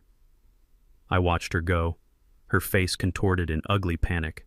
I thought about the days she spent filming me in the basement mocking my feigned confusion. I thought about the way she looked at my furniture, my clothes, my life with utter contempt. I could stop it. I could have hired the best defense team in the state. I could have claimed. I was confused that I had given her permission, but I did not. I turned and walked out of the courtroom, the tap of my cane on the marble floor marking the rhythm of my exit. Emily wanted a life of luxury. She wanted to be taken care of. Now she would have a roof over her head, 3 meals a day, and a structured routine for the next 8 years. It was not the Maldives, but it was exactly what she deserved. The sound of a hammer striking wood echoed through the neighborhood. It was a sharp rhythmic sound, the sound of construction, the sound of progress. It was music to my ears. I stood on the front lawn of my house, my hands on my hips, watching the crew work. They were not the rough, careless movers Tyrone had hired to gut my life. These were union men, skilled carpenters and masons. I had hired them myself using the contacts I had built over 40 years in the industry. They treated the wood with respect. They measured twice and cut once. They built things to last. I had moved back in 3 days ago, immediately after the police released the crime scene tape. The house smelled of stale air and violation. The floors were scuffed from the boots of the movers and the police. The walls still held the echoes of that terrible night when I was dragged out in handcuffs. Most men would have sold it. Most men would have taken the money and moved to a condo in Florida trying to outrun the memory, but I am not most men. I am an engineer. When a foundation is solid, you do not abandon the structure just because the windows are broken. You repair it. You reinforce it. You make it stronger than it was before. I walked up the new steps of the porch. The wood was fresh, smelling of cedar and sap. I ran my hand along the railing, checking the sanding. It was smooth, perfect. I had ordered them to tear down the old railing, the one the movers had smashed. I did not want to patch it. I wanted it new. I wanted to erase every single mark Tyrone and Emily had left on this property. Inside the house was a hive of activity. Painters were rolling a fresh coat of warm cream paint over the walls, covering the scuffs and the shadows I had ordered. The carpets ripped out, exposing the original hardwood underneath. I hired a specialist to refinish the floors until they gleamed like honey in the sunlight. I walked into the kitchen. The cabinets where Emily had rifled through my things looking for money were gone. I replaced them with solid oak. My kitchen would never again be a place of fear or hunger. It would be a place of sustenance. I went to the basement. I stood at the top of the stairs looking down into the dark hole where my son had imprisoned me. It still smelled damp. It still felt cold. I could have sealed it up. I could have walled off the door and pretended it did not exist. But that would be hiding. I walked down the stairs, my boots heavy on the treads. I turned on the light. The lumpy mattress was gone. The cardboard box table was gone. The bucket was gone. It was just an empty concrete room.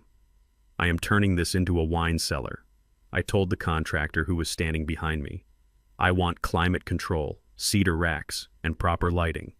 He nodded, jotting it down. You got it. Mr. Cole.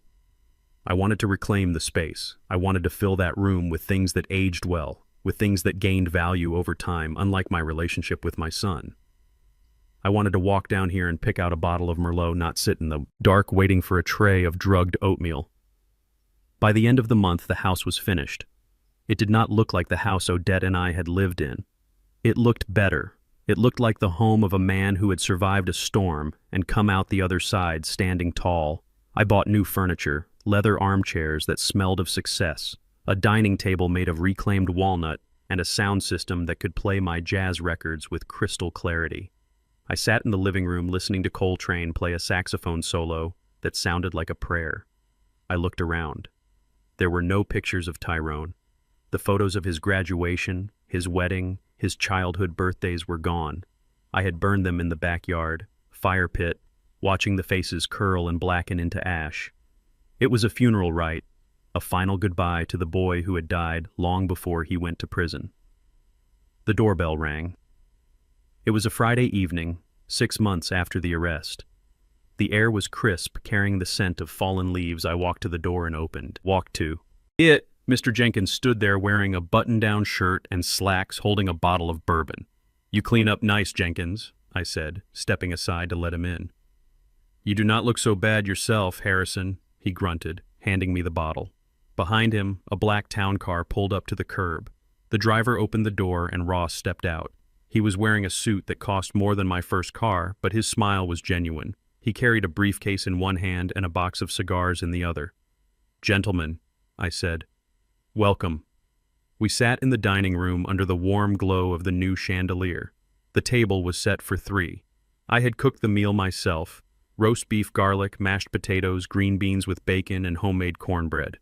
It was a meal. Odette used to make a meal that tasted of comfort and history. We ate and we talked. We did not talk about Tyrone. We did not talk about Emily or the trial or the prison sentences. That was old news. That was debris. We had already cleared away. We talked about baseball. We talked about the changing skyline of Atlanta. We talked about the old days when a handshake meant something and loyalty was not a currency to be traded. Ross wiped his mouth with a linen napkin and leaned back in his chair. He looked at me, his sharp eyes softening. "You know, Harrison," he said, swirling the wine in his glass, "we need to discuss the elephant in the room, or rather, the elephant in the trust fund." I nodded. I knew this was coming. The patents were still generating revenue, the house sale money. The $450,000 I had used to trap Tyrone had been returned to me after the investigation concluded. My net worth was substantial, and I was a 70-year-old man with no heirs. The state froze Tyrone's assets. Ross continued. "We recovered almost everything he stole, the pension payments, the unauthorized withdrawals. It is all back in your account. Plus, with the market upticks, your portfolio is looking very healthy. So the question is, my friend, what do you want to do with it? You cannot take it with you." I looked at Jenkins. He was nursing his bourbon, watching me. He knew what it was like to be alone. He knew the weight of a legacy that had nowhere to go.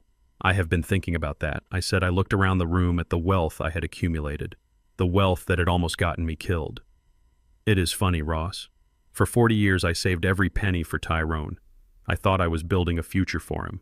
But money is like water. It takes the shape of the container you pour it into. Tyrone was a sieve. It just poured right through him. So what is the plan?" Ross asked. "Do you want to travel? Buy a boat." I chuckled, shaking my head. "I am too old for boats, and I have seen enough of the world.